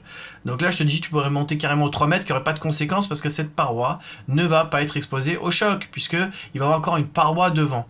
Donc c'est plus une question de résistance qui est calculée par rapport à ce qu'on appelle les joules, c'est-à-dire 60 joules ou kilojoules d'impact sur la paroi, et donc en cas de choc elle pourrait plier. Non, puisqu'elle ne sera pas exposée, donc on peut se permettre de mettre des montants moindres et donc de l'épaisseur moindre à la paroi, parce que par logique de montage et logique d'exposition de vie de cette paroi qu'on est en train de construire, elle ne sera pas exposée, donc on peut monter plus haut et sans prendre trop de place, ça ne gêne pas, ok? Donc du coup, montant doublé de M48 dans du rail 48 jusqu'à 2,75 m, et je te dis même tu peux pousser à 3 mètres sans conséquence si tu as 2 plaques de plâtre devant. Ok, plaque de plâtre standard. T'as vu, pas de plaque phonique, plaque de plâtre standard, en montage croisé. Je t'ai déjà montré ça quand on avait fait la cloison de séparation avec les plaques de chez Knauf, de pièces à garage. Je te remets dans le coin de l'écran le lien ou la vidéo en question. Je montre comment j'ai croisé et comment j'ai fait le montage. Et même dans ma paroi phonique, j'avais montré comment je faisais le croisé aussi, avec le mastic que j'appliquais, c'est pareil, entre les couches. Voilà, croisé dans ce sens et croisé dans ce sens aussi, en hauteur. Ça dépend de la hauteur de ta cloison, de ta contre-cloison, ok? Ensuite, ce qu'on fait, c'est qu'on réapplique un petit jeu de vide d'air. Et là, cette fois-ci, de 2,5 cm. Pourquoi pas 3 cm? Parce qu'on n'a plus les éclairages à rectifier, on vient de le faire. Donc ce que je fais, c'est que je mets à minima 2,5 cm. Alors, pour deux choses, contrainte de chantier, facilité de chantier. Si je mets qu'une plaque de plâtre, c'est pas super pratique parce que en fait quand tu le mets et que tu mets un isolant dedans la paroi qui va être devant, s'il gonfle un petit peu l'isolant qui sort, il viendrait à toucher la paroi de derrière. Du coup on ne serait pas dissocié. Donc pour m'assurer ça, je mets un peu plus. Sauf que par facilité, moi j'ai des chutes et des cales de placo sur le chantier. Du coup je prends 2 chutes de placo, ça fait forcément 25. Je les cale contre et quand je trace, j'ai mes 25 d'écart, du coup c'est facile pour faire mon schéma de montage. Voilà, donc du coup c'est une facilité d'utilisation sur le chantier de mes cales de réglage.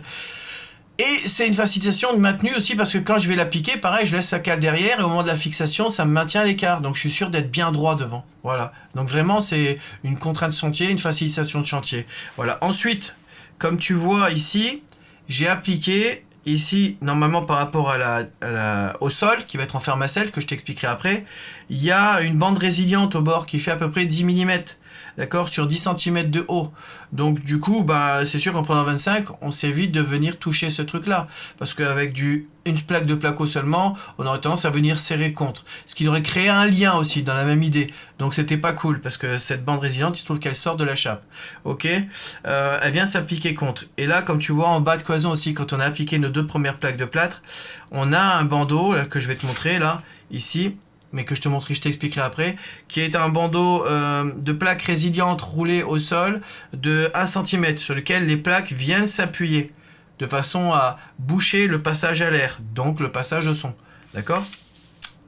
Quoi dire? Je vérifie. L'équivalent de BA13, ouais, ok. Bon, là, on est bon. Et là, on attaque la deuxième cloison. Alors là, par contre... on est plus dans un schéma de montage où, comme tu vois, l'épaisseur de la cloison est plus grosse. On est passé dans du 75 mm. Alors, nous, n'oublions pas, on est parti sur une, si je te rappelle le schéma ici, d'une SAA. La SAA, il y avait 70 à l'intérieur avec une laine de 60. Donc nous, ce qu'on fait, c'est que on n'a pas de laine de 60, c'est difficile de trouver dans le commerce. Tu te rappelles la liste des contraintes que j'ai mises là. Franchement, du coup, ce que je fais, c'est que je prends une laine de 75. Celle-là, par contre, c'est un classique du genre, je vais la trouver en commerce. Donc, j'améliore même la qualité de la SA. C'est-à-dire que, de la SA, oui, c'est-à-dire qu'elle était partie sur une laine de 60. Nous, mais la 75, on n'est que mieux. Ensuite, je prends de la rigide. La rigide, c'est plus de fibres. C'est plus de fibres, donc aussi, c'est meilleur que celle qui a été prise dans le schéma, en schéma de montage à 60. Donc, du coup, on est super. Et du coup, ça correspond aussi au montant de 70 qu'on va mettre dedans, du coup, pour tenir ça correctement. Donc, du coup, pareil, on était parti sur du montant de 48 là-dedans. Là, on part sur le montant de 70. Et autre contrainte, c'est que nous, comme on a aussi une obligation thermique, c'est-à-dire que de chez nous à chez le voisin, ben peut-être on devait avoir un certain type de paroi. Et il se trouve que la norme ici me dit que par logique, je vais te l'expliquer après, on s'attardera dessus, je dois avoir minimum 3,7 si ça avait été dans le cadre du fait que je veux faire accéder à mon client à une lettre d'état. Bon, ben là, en mettant une lettre de 75 plus une lettre de 48, je suis dans un R à 3,75 et je devais être à 3,7.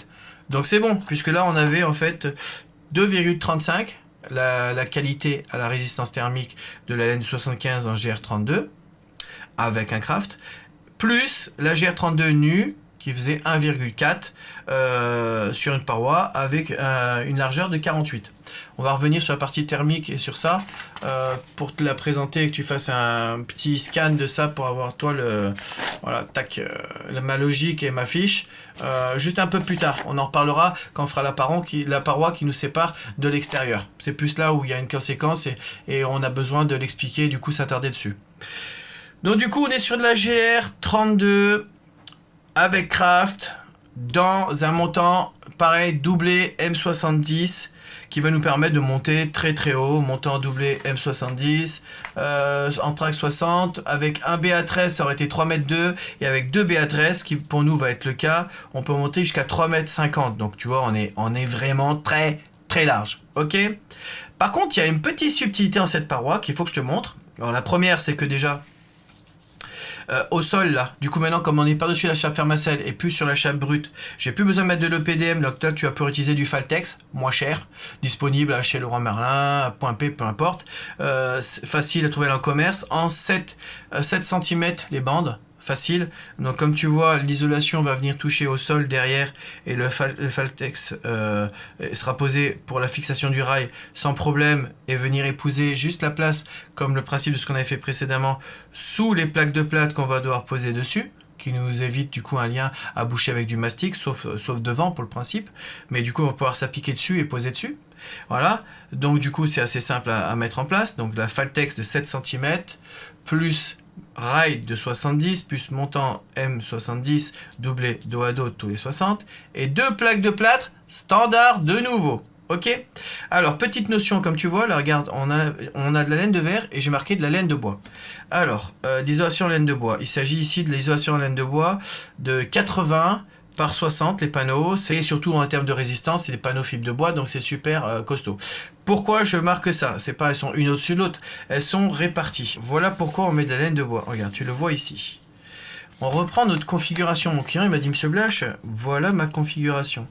Et tu te rends compte de la configuration, on avait dit que les baffes sont réparties ici, dans les coins, derrière la télé. Il y a une baffe aussi de basse ici, ici. Donc ce que je fais, c'est que dans la deuxième paroi, celle qui va être exposée directement au son, au démarrage du son, c'est-à-dire la baffe qui est ici, et bien juste derrière en fait, comme tu le vois, donc je place mon schéma, je place de la fibre de bois dans ma paroi à l'endroit où il y a les baffes, parce que forcément c'est l'origine du son, donc c'est l'origine la plus intense, d'accord. Donc du coup moi là où il y a des baffes, je mets derrière le mètre du panneau à laine de verre, de la fibre de bois dans la contre-cloison qui est exposée, donc ça veut dire que j'en mets ici, j'en mets dans les angles, d'accord, j'en mets derrière le caisson de basse et la basse qui était ici, et pareil sur les parois qui vont être situées ici et là, ok. Donc du coup à chaque fois où j'ai une baffe, je mets de la fibre de bois dedans. Pourquoi? Parce que la fibre de bois, elle est ultra performante au niveau de l'acoustique, mais elle coûte cher. Donc du coup, je mets de la laine de verre dans les espaces creux et je mets de la fibre de bois dans les espaces là où il y a les baffes. Du coup, on fait un bon compromis. Prix, qualité, résultat, d'accord. Je renforce la cloison parce que n'oublions pas que nous, le PV acoustique qu'on nous a donné, c'est pas en calculant le fait qu'il y a des baffes ou une télé qui est située à côté de la paroi. C'est une paroi neutre à la base normalement. Mais du coup, moi, je m'adapte. Il faut toujours s'adapter à la situation. Donc le contexte, c'est qu'il y a une baffe de située devant là. Au point d'orgue, au point d'origine, je mets une isolation renforcée. Et du coup, je mets du panneau en 80. Pourquoi? Parce que le montant, il fait du M70 doublé. Le 80 au moment de l'insérer il est pile poil et il vient bien en densité dedans. Si j'avais mis du 45, c'était pas valable au niveau de la résistance thermique, et c'était pas valable au niveau de la résistance aussi sur la hauteur du panneau, le fait qu'on va monter à 3 mètres ou 3 mètres 50 sur le fait qu'ils s'appuient les uns sur les autres, et le fait qu'il y aurait trop de ballons dedans, d'accord? Le but, c'est quand même d'être assez raide et pouvoir accepter la déformation suite au bruit qui est derrière avec une certaine stabilité. Donc du coup, j'ai mis le panneau de 80 dans un montant de 70, ça rentre peinard, parce que si tu mets au fur et à mesure que tu sors du paquet, c'est pas compliqué à insérer la fibre de bois. Voilà, je te l'ai montré même comment la piquer au plafond quand je faisais le rampant. Tu vois, quand je manipule le produit, que je le touche, c'est moelleux, et après ça gonfle tout doucement dans la paroi, donc ça prend sa place après. Mais au moment de travailler avec, on est bonnard, ok? Ouais, bonnard, j'ai envie de dire ça, ça passe bien. Ok, donc l'idée, voilà, c'est ça, c'est que tu prépares ton schéma de montage, forcément, tu sais où appliquer tes panneaux en fibre de bois. Donc, un coup laine de verre, un coup fibre de bois, un coup laine de verre, un coup fibre de bois. Ok?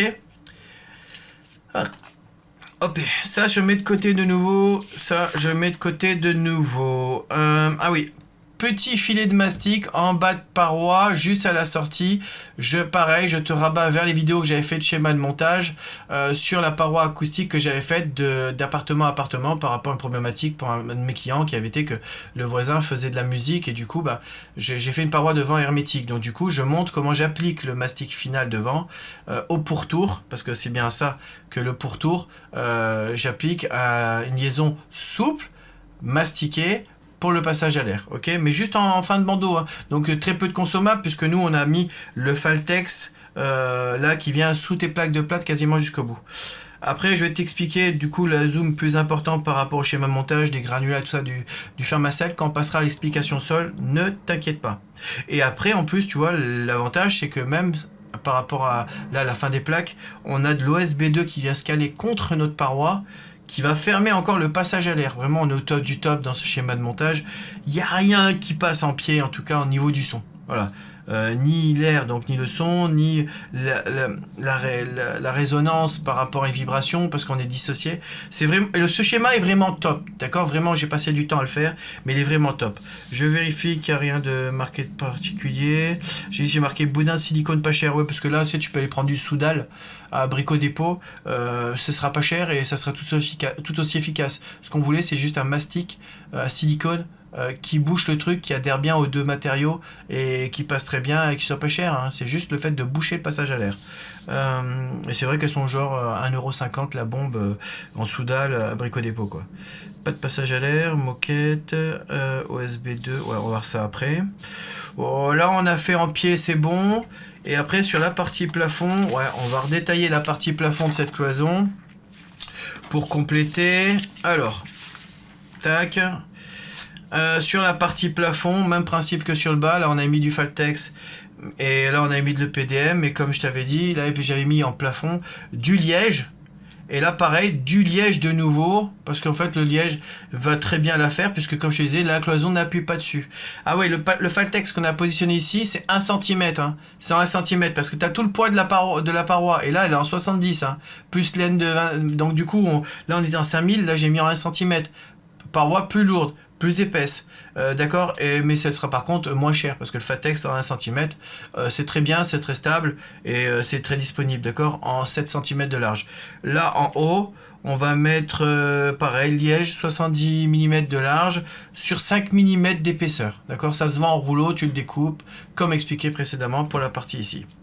Avec les plaques de plâtre qui viendront appuyer sur le plafond, mais là on verra plus le détail quand je vais t'expliquer comment est fait le plafond, ok. Là, on vient de finir la première contre-cloison vers chez le voisin avec toutes les explications du schéma de montage, du chiffre, des calculs qui sont faits, de la justification. Là, déjà, c'est du lourd. Sérieusement, c'est du lourd. Après, c'est bis repetita pour les autres cloisons, mais c'est juste en termes du schéma de montage du sol et du plafond. C'est juste maintenant le type de paroi qui va changer, c'est-à-dire les épaisseurs, le nombre de plaques peut-être, le style d'isolant, par rapport aux obligations peut-être thermiques, voilà, ou phoniques, d'accord. Mais le schéma de montage, retiens-le bien, c'est celui-là. Celui-là, déjà, ça nous a pris, au moins, je suis sûr qu'on a pris 1 heure à expliquer ça. Au montage vidéo, je vais prendre ma douille. Nous, on vient de faire cette paroi-là. Ok, maintenant ce qu'on va faire, c'est qu'on va faire la paroi D'en face, on avait dit dans le montage. Alors, la paroi d'en face, celle face au carreau de plâtre. De chez toi à chez toi. Alors, comment ça se passe? Alors, on a, pareil, 105 dB au départ. À l'arrivée, on doit avoir soit 53 dB maximum. Mais c'est chez toi, c'est toi qui vois. Si tu veux pas déranger ta femme, tes enfants, ou toute autre personne qui, dans d'autres pièces, avait décidé d'être tranquille. Du coup, on va peut-être amplifier le problème. Mais du coup, on se retrouve dans la configuration de la liste des contraintes que je t'avais expliqué. Là, on a fait un type de paroi, et là, celle-là est en parallèle. Donc, de toute façon, tu sais très bien déjà que la première paroi qui va être à l'impact du son, là, doit être à l'identique. Donc, forcément, déjà, je vais avoir un schéma de montage final qui va être la même chose, c'est-à-dire 2 plaques, plus 75 d'isolant, ou 48, à voir, selon résistance, dans cette paroi. Donc moi, ce que j'avais prévu ici, c'est... alors j'ai prévu 75, pareil, tu vois, j'ai prévu l'identique dans mon schéma de montage, parce que j'ai voulu rester logique jusqu'au bout. C'était une question de... je ne sais pas comment ça travaille avec la perception au son, et comme je ne voulais pas que ma cloison là ici soit impactée parce que vraiment elle est très sensible, je respecte mon schéma de montage même si je suis surcapacitaire. Voilà, et puis de toute façon par rapport au quantitatif matériaux, au type de matériaux, j'achète pas 36 types de laine ou d'isolants différents, je fais un lot, ce qui me revient moins cher sur la quantité, etc. Et puis ce chantier c'est plus facile à organiser, donc il y a une logique chantier. Donc là en fait, imagine que cette cloison là, contre-cloison, on va la répéter en face. En plus, important, même si celle à l'arrière tu dis je voudrais pas mettre d'isolant parce que j'ai pas la même contrainte thermique sur celui-ci, tu sais que le plafond qu'on va fixer, il va être fixé sur la première salve de cloison de contre-cloison qu'on a fait avant de faire celle que devant en 75.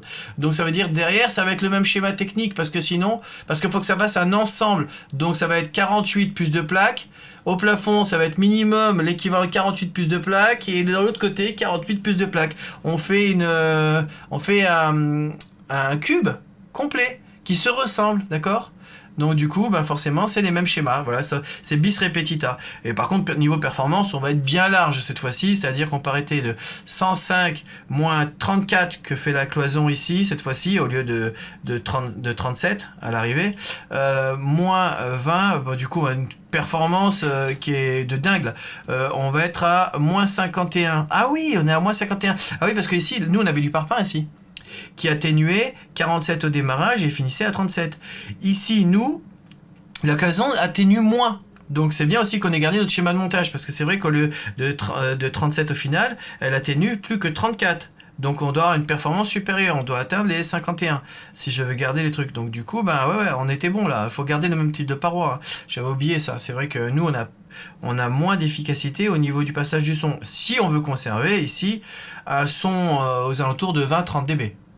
D'accord. Parce que là, tu vas être là, peinard, à regarder ton match de foot, super ambiance, et puis ta femme, elle a regardé The Voice à côté, ou je sais pas quoi, et elle va être peinard aussi. Donc, parce que ça se trouve, ça c'est la pièce qui est à côté du salon. Attends, faut que tout le monde s'entende. Je suis pour la paix des couples, ok? Surtout, moi je sais que quand j'écoute un match, j'aurais tendance à mettre un peu le son. Parce que soit on est dans le stade, soit on n'y est pas. Écoute, donc du coup, ça c'est ok pour le truc. Donc là, part du principe, on fait la même en face. D'accord? Même si c'est chez toi. Parce qu'il y a une logique constructive. Ensuite, du coup, on va passer à la cloison maintenant vers l'extérieur. Voilà, nouvelle contrainte vers l'extérieur dans lequel on va introduire notre fameuse fiche ici par rapport à la thermique du bâtiment. Alors, cloison vers l'extérieur. Je regarde les contraintes. Cloison, cette fois-ci, on a un mur parpaing 20 cm, creux, pareil. Mais cette fois-ci, qui a une face, celle qui est extérieure, qui est avec de l'enduit. L'enduit extérieur. D'accord? Du coup, là, la performance de la cloison est d'être à 47. À la base, elle était à 57. Ah ouais, tu vois, une couche d'enduit, ça change tout. 10 dB t'as pris avec une couche d'enduit. Ce qui rend, en enlevant les in situ, défauts, etc., une finie à 46. Ok? Bon, alors, dans mon schéma, on part de 105, moins 46, moins 20, qui est l'objectif de dehors. Ah oui, faut qu'on explique. Là, comme il s'agit du son que tu émets vers l'extérieur, c'est plus ton voisin, c'est l'extérieur, mais il y a quand même, il va y avoir le tapage nocturne ou diurne. Tapage diurne, 55 dB maximum à émettre dans la rue. Tapage nocturne, 40 dB, ouais c'est ça, ouais, 40 dB à émettre à l'extérieur. Donc toi tu te bases sur la configuration la pire, ça va être celle de nuit. D'accord. Ensuite, n'oublie pas, c'est pas qu'une question de 40 dB, c'est une question que des fois, selon ta configuration dans la rue, ça résonne vachement, d'accord.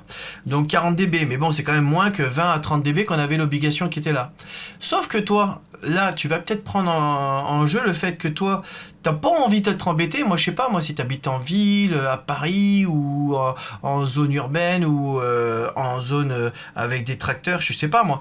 Et du coup là, quand tu regardes ton film, tu veux pas être perturbé non plus du son qui vient de dehors à dedans. Donc là c'est pas que toi au niveau légal ne pas déranger le voisin ou déranger la rue. Tu veux aussi toi être confortablement installé et profiter d'un son peinard et pas être embêté au moment où tu es en plein dans l'action. Donc si tu veux qu'il n'y ait pas de conséquences sur le son qui est réparti dans ta pièce, il faut que tu tombes toi-même à l'intérieur sur à peu près 20-30 dB.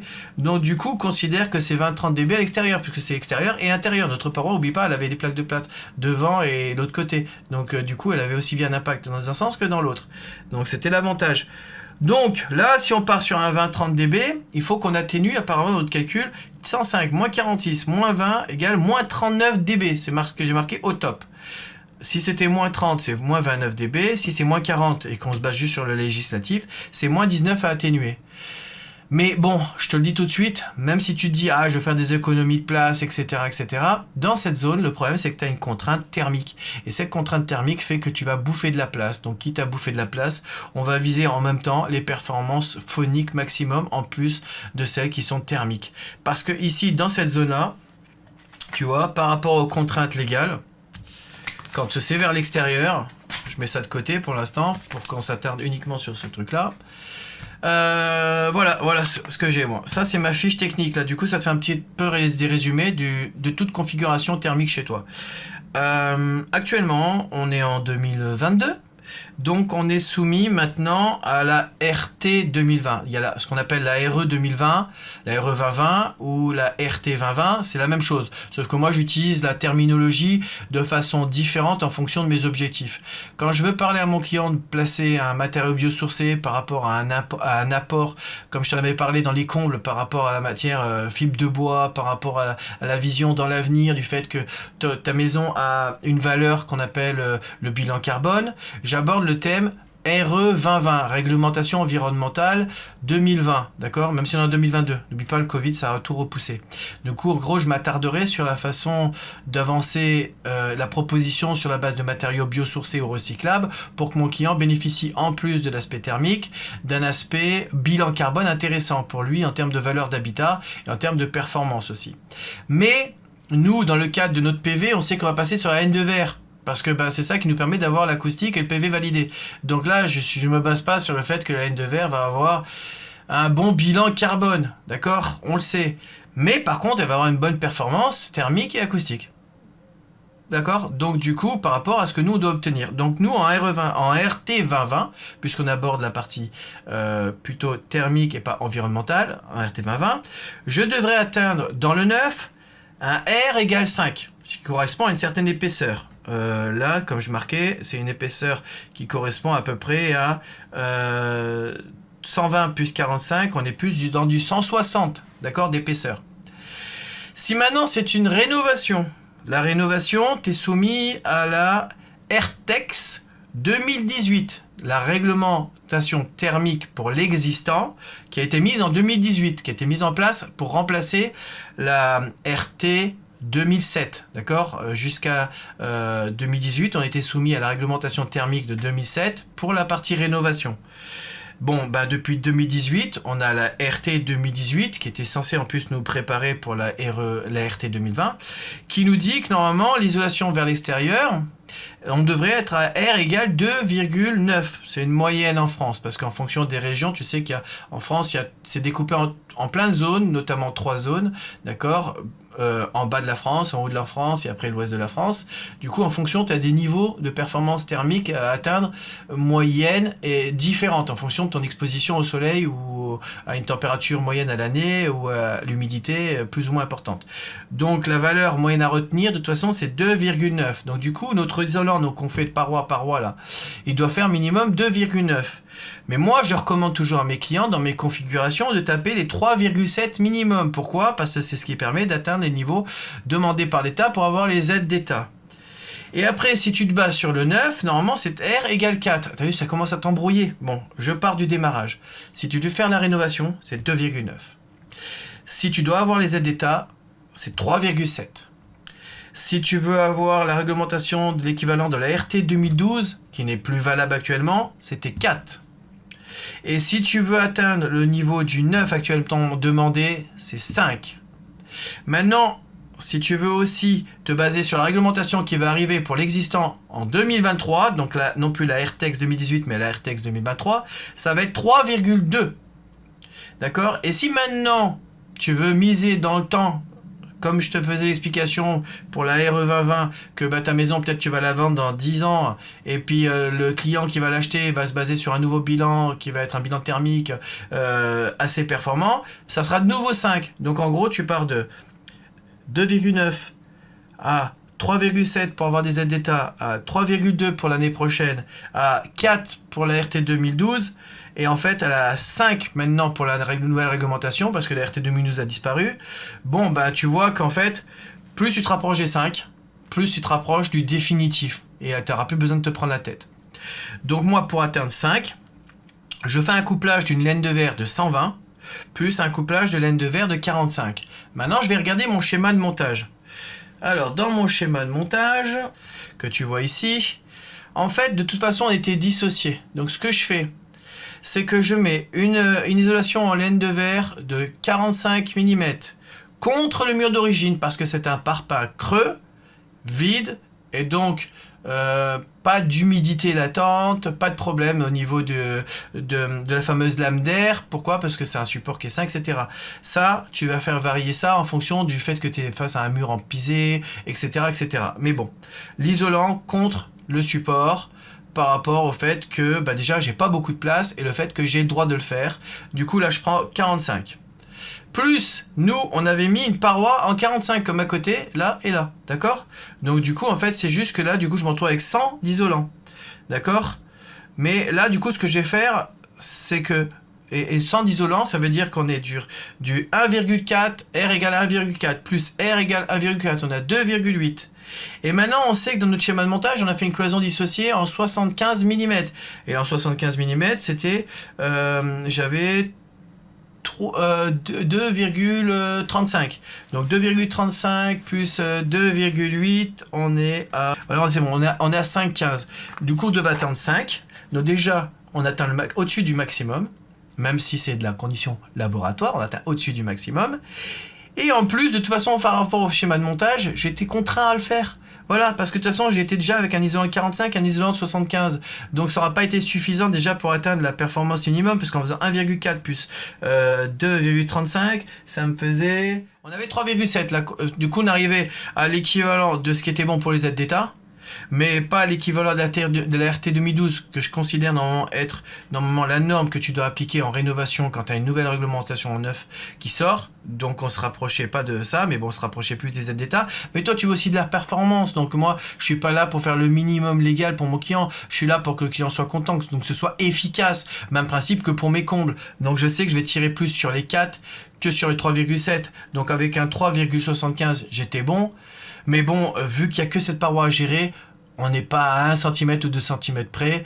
Du coup, autant atteindre les performances maximum qui étaient les 5 en bouffant juste 2 cm. Du coup, on est bon, on a un super compromis sur la totalité. Pas de surprise pour mon client dans le temps, pas de surprise pour moi en termes de vérification. Et puis, je suis bon, voilà. Donc du coup, on va sur 45, plus 45, plus 75. Ok, on est bon au niveau thermique, on est bon au niveau phonique. Pourquoi? Parce que déjà on était parti sur un schéma qui était exactement le même que l'autre côté et on sait qu'on était atténué le maximum par rapport aux 20 dB d'ici, donc forcément le maximum par rapport ici. Mais là on vient de rajouter en plus de l'isolation. Ah, du coup on est encore mieux, d'accord? Après, juste bien faire gaffe, comme je te disais, on va faire gaffe de mettre bien de la fibre de bois derrière le caisson de base, derrière la télé, là, et dans les angles, d'accord? Ok?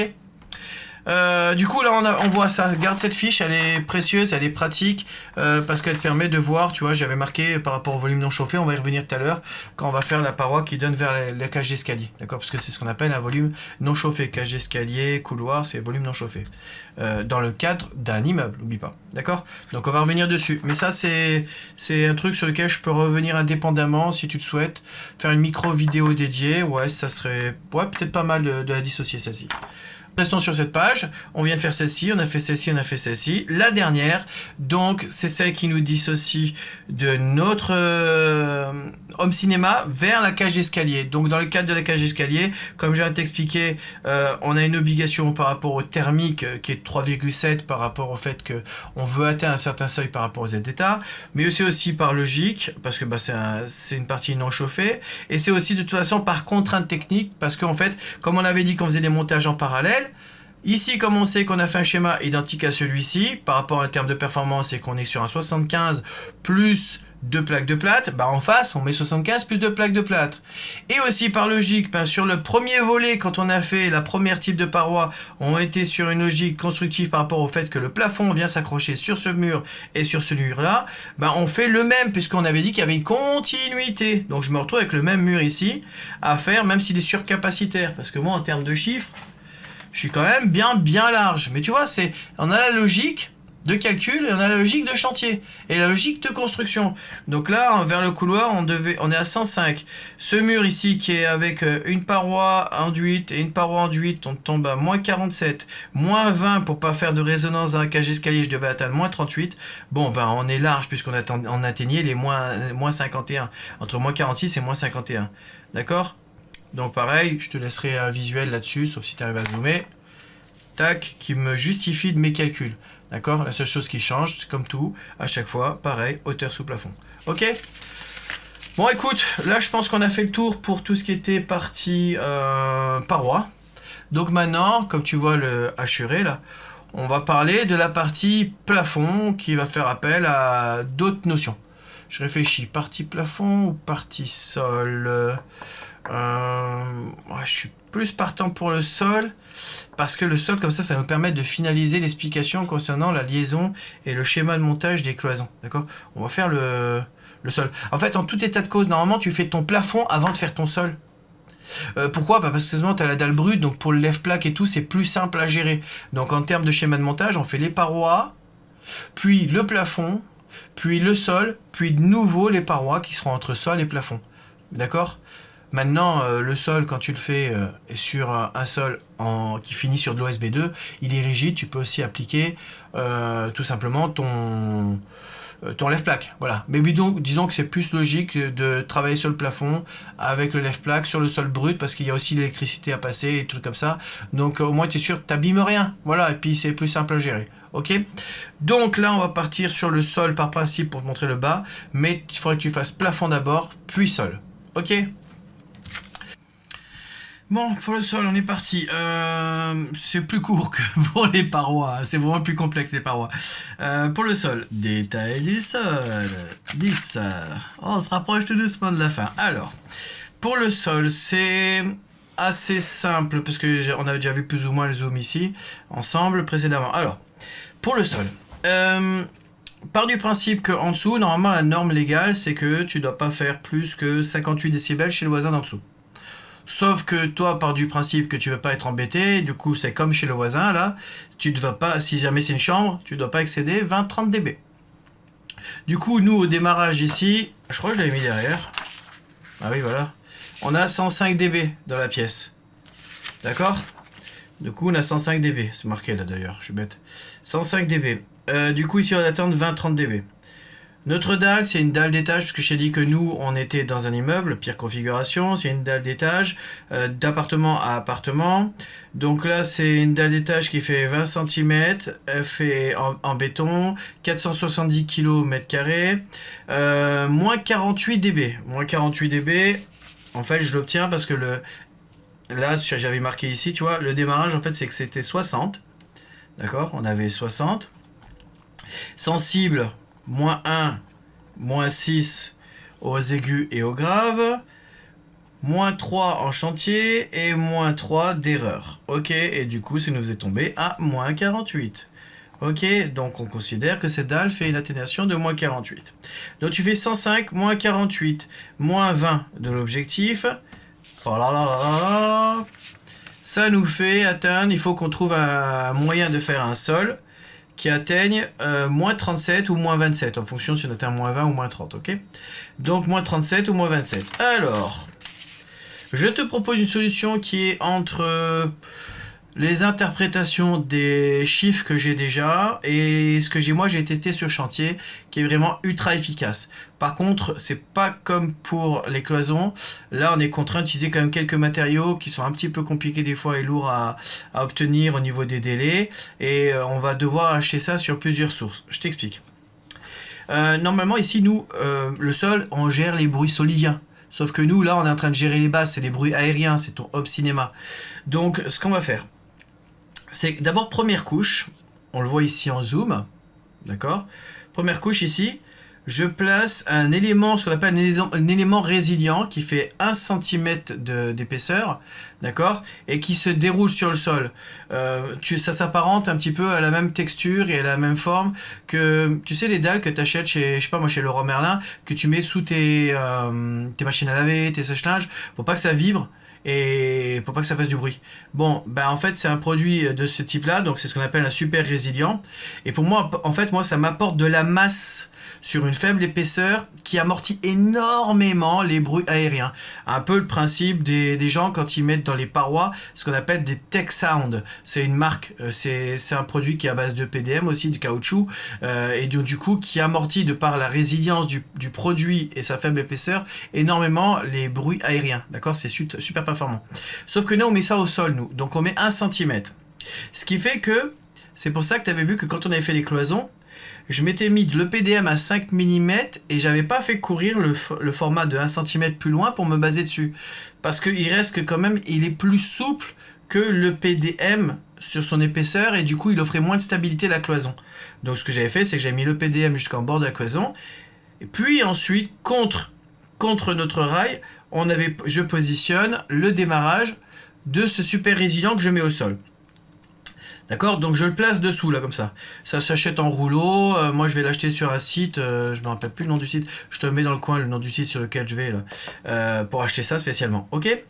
Là le problème c'est qu'ils n'ont pas vraiment de données sur la valeur acoustique de l'affaiblissement de ce produit. Mais moi je connais le produit et comme je savais déjà la valeur et l'efficacité, du coup je lui donne si tu veux une valeur par défaut de -3 dB. Mais je peux te dire que c'est bien au-delà de ça, d'accord? Mais dans les calculs, comme je ne peux pas le valider, je dis que c'est -3 dB pour être sûr, après quand je fais mon calcul, de tomber sur une formule qui est exacte au plus bas des possibilités, d'accord? -3 dB, ok? Ensuite, alors on va peser du Pharmacell Sol. Alors le Pharmacell Sol, le seul truc c'est que le Pharmacell Sol, si tu regardes les statistiques, tu peux tomber jusqu'à -39 dB, un truc comme ça. Du coup, avec une Pharmacell Sol qui était basée sur 2 couches de plaques de Pharmacell croisées, plus une sous-couche en fibre de bois, plus 9 cm d'isolation. Enfin, d'isolation, de granules. Ok? Sauf que 9 cm, plus ça, plus ça, plus ça, t'imagines l'épaisseur. Donc du coup, par logique constructive, c'est aussi pour ça que j'ai mis le super résilient. C'est parce que je compense une certaine base une certaine partie de l'épaisseur de granules qui est censée être efficace au niveau aérien. Donc ce que je fais moi, c'est que tout simplement, je place du nid d'abeille. C'est marqué là, tu vois, du nid d'abeille. Le nid d'abeille, le nid d'abeille, tu peux l'acheter en 3 cm ou 6 cm. Ça permet aux granules de se stabiliser et donc du coup en cas de vibration de pas se barrer et du coup de créer des trous et du coup avoir un sol qui bouge, d'accord? Donc du coup je prends un nid d'abeille au minimum de 3 cm, d'accord, que je place. Je verse les granules dessus. Ensuite, par-dessus, je verse 3 cm supplémentaires de granules. Pourquoi? Parce que le sol nous, on va l'appliquer, là, le nid d'abeille, sur le maxi résilient, mais sur un sol qui, lui, peut-être a dénivelé, en général, de 1 à 3 cm, je dirais. Ça arrive régulièrement que j'ai minimum 1,5 cm de faux aplomb dans les sols et des variantes. Du coup, en mettant 3 cm, je m'assure d'une chose, que d'une part, on va gommer les différences d'épaisseur, les différences de sol. Ensuite, on va permettre, si jamais il y a une gaine électrique à passer dans cette zone-là pour pas avoir à la faire cheminer sur le terrain, de la passer avec un R2V dans la partie granule, d'accord, pour passer d'un côté de la cloison à l'autre côté de la cloison. Et il lui faut au minimum à peu près 1 cm à 1,2 cm d'épaisseur, donc en mettant 1,5 cm, puisqu'on aura 1,5 cm de dénivelé gagné, plus 1,5 cm sur les gaines de gagné, ça nous fait 3 cm. Ok, donc du coup, ce petit jeu là que je mets au-dessus des nids d'abeilles, ça nous permet de passer éventuellement de l'électricité ou autre. Ok, donc là on a le nid d'abeille sur 3 cm qui stabilise l'épaisseur des premiers 3 cm, 3 cm qui permet de niveler. Ensuite par-dessus, on a la partie plaque de Fermacell qui est basée sur 2 plaques, ça fait 25 mm plus 22 mm je crois, 22 mm plus l'épaisseur de la fibre de bois par rapport aux impacts directs, d'accord. Il y a quand même des impacts solidiens quand tu vas marcher, tu veux pas que ça dérange le voisin, donc en fait tu as une partie de ça. Et en fait la fibre de bois, comme le principe sur les cloisons, c'est super efficace. J'avais mis un détail, super résilient, Fermacell granule plus 3 nids d'abeilles, Fermacell sol plus fibre de bois, ça fait 3 cm en moyenne. Alors du coup on part sur un système là qui fait à peu près moins 34 dB jusqu'à moins 34 dB, donc du coup on est parti sur un système. Ok, alors ensuite par-dessus ce Fermacell, le problème du Fermacell, c'est que tu peux pas marcher directement dessus, tu vas l'abîmer. Nous on est censé mettre une moquette, mais pareil, la moquette, si tu marches dessus avec tes talons, c'est souple, tu passes à travers, tu vas défoncer ton Fermacell. Donc ce qu'on fait, c'est qu'on applique un OSB en surface, un OSB 2, pas un OSB 3, pas besoin que ce soit hydrofuge, un OSB 2, j'ai placé un OSB 2 18 mm minimum, parce qu'après, moins que ça, les rainures et tout, ça a trop de souplesse et ils sont pas assez solides et je trouve qu'ils s'abîment dans le temps. Donc c'est un OSB minimum de OSB 2 18 mm pour créer du passage. Eh bien, il faut savoir qu'un OSB 2 de 18 mm a quand même une certaine densité et aussi une efficacité acoustique. Du coup, on pourra marcher dessus et ensuite appliquer la moquette. L'OSB 2 en question, par contre, sans problème, tu peux l'appliquer directement sur le Fermacell et le visser avec des vis à bois. Tu peux visser avec des vis à bois de 45, 50. Du coup, ça a un pas assez large et le Fermacell est tellement dense, c'est un super produit, que tu peux visser les plaques d'OSB directement dedans sans avoir à coller par-dessous, ça tiendra super. D'accord, sachant que les plaques d'OSB se tiennent d'elles-mêmes aussi, de toute façon. Par-dessus de leur propre poids. Après, là, je te montrais dans le schéma de montage. En fait, on avait fait les parois et du coup, l'OSB 2 vient contre les parois à l'arrivée. Ça, c'est un peu effacé là. Voilà, c'est un peu effacé, tac tac. Il vient contre ton placo, donc il permettait de fermer l'angle aussi, d'accord. Et on finit par une moquette dessus, une moquette que tu trouves dans les cinémas, hein. Là je suis pas spécialisé sur moquette, hein. Et du coup, bah oui, parce que c'est bien efficace quand même dans les home cinéma, les moquettes, par rapport à l'absorption acoustique, pour éviter qu'il y ait un rebond sur le sol. Ça, tu gères toi la partie acoustique par rapport au rebond au niveau de tes oreilles. Donc du coup, là on a fait le schéma global, tu vois, là c'est simple, donc super résilient, nid d'abeille du Fermacell avec de 3 cm, plus 3 cm de granules pour niveler le sol et passer les gaines électriques éventuelles, plus 3 cm qui sont les plaques Fermacell plus la fibre de bois, plus l'OSB de 18 mm, plus la moquette, ok. Et ça, tadada. Alors dans ma simulation de ces couches là, et ça, quand je fais les calculs, ça me faisait moins 3, moins 34, moins 27 pour l'OSB 2 et éventuellement moins 3 sur la moquette parce qu'en fait ça dépend de la moquette et il n'y a pas vraiment de... Pareil, j'ai pas eu l'occasion d'avoir des résultats sur l'efficacité de la moquette au niveau aérien, donc je pars sur une moins 3, je sais qu'il y en a qui atteignent moins 6 ou plus, d'accord, mais je pars sur jour. La base moins 3, c'est ma base... Voilà, de calcul quand je dois soustraire quelque chose. Voilà.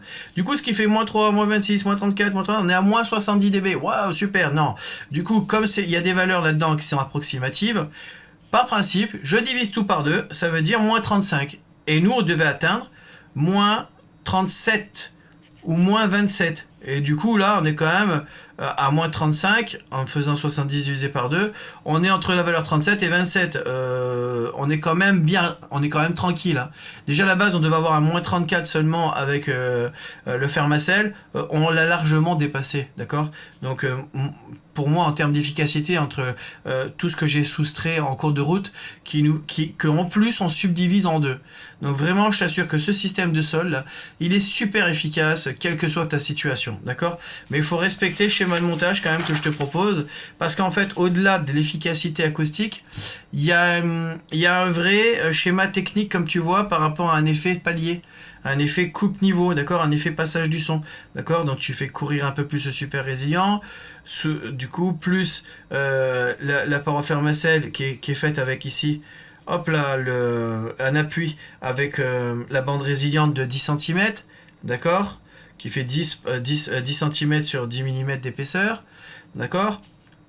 Plus le nid d'abeille qui est super efficace, super stabilisant. Non, vraiment, le schéma fonctionne bien. Je suis assez fier de ça. C'est d'ailleurs le truc dont je suis le plus fier parce que il est très simple à mettre en place. Le coût est pas exorbitant, mais il est surtout très, très efficace. Ok?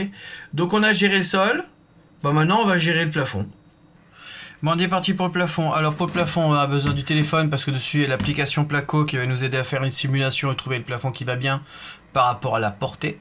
D'accord, d'une part, et par rapport à l'épaisseur d'autre part.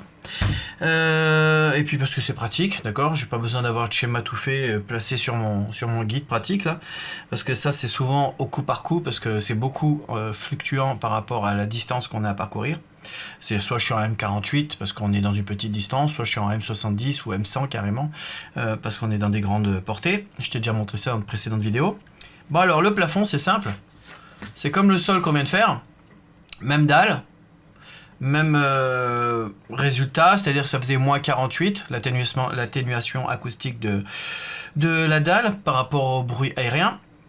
Si ton voisin a parqué, un carrelage, peu importe, c'est négligeable, c'est-à-dire qu'on n'en tient pas compte, parce que ça a surtout un impact, parce que si madame ou monsieur marche avec des talonnettes, ça fait du bruit pour te déranger toi, mais par l'inverse, nous la législation qu'on assure, c'est entre toi et lui, donc de 105 vers du 58 dB chez lui, mais comme on a dit c'était une chambre, ça serait 20 à 30 dB, donc ça fait 105, moins 48, moins 30 ou moins 20, hop là, ça nous faisait du moins 37 à atteindre ou moins 27 à atteindre. Résultat des courses.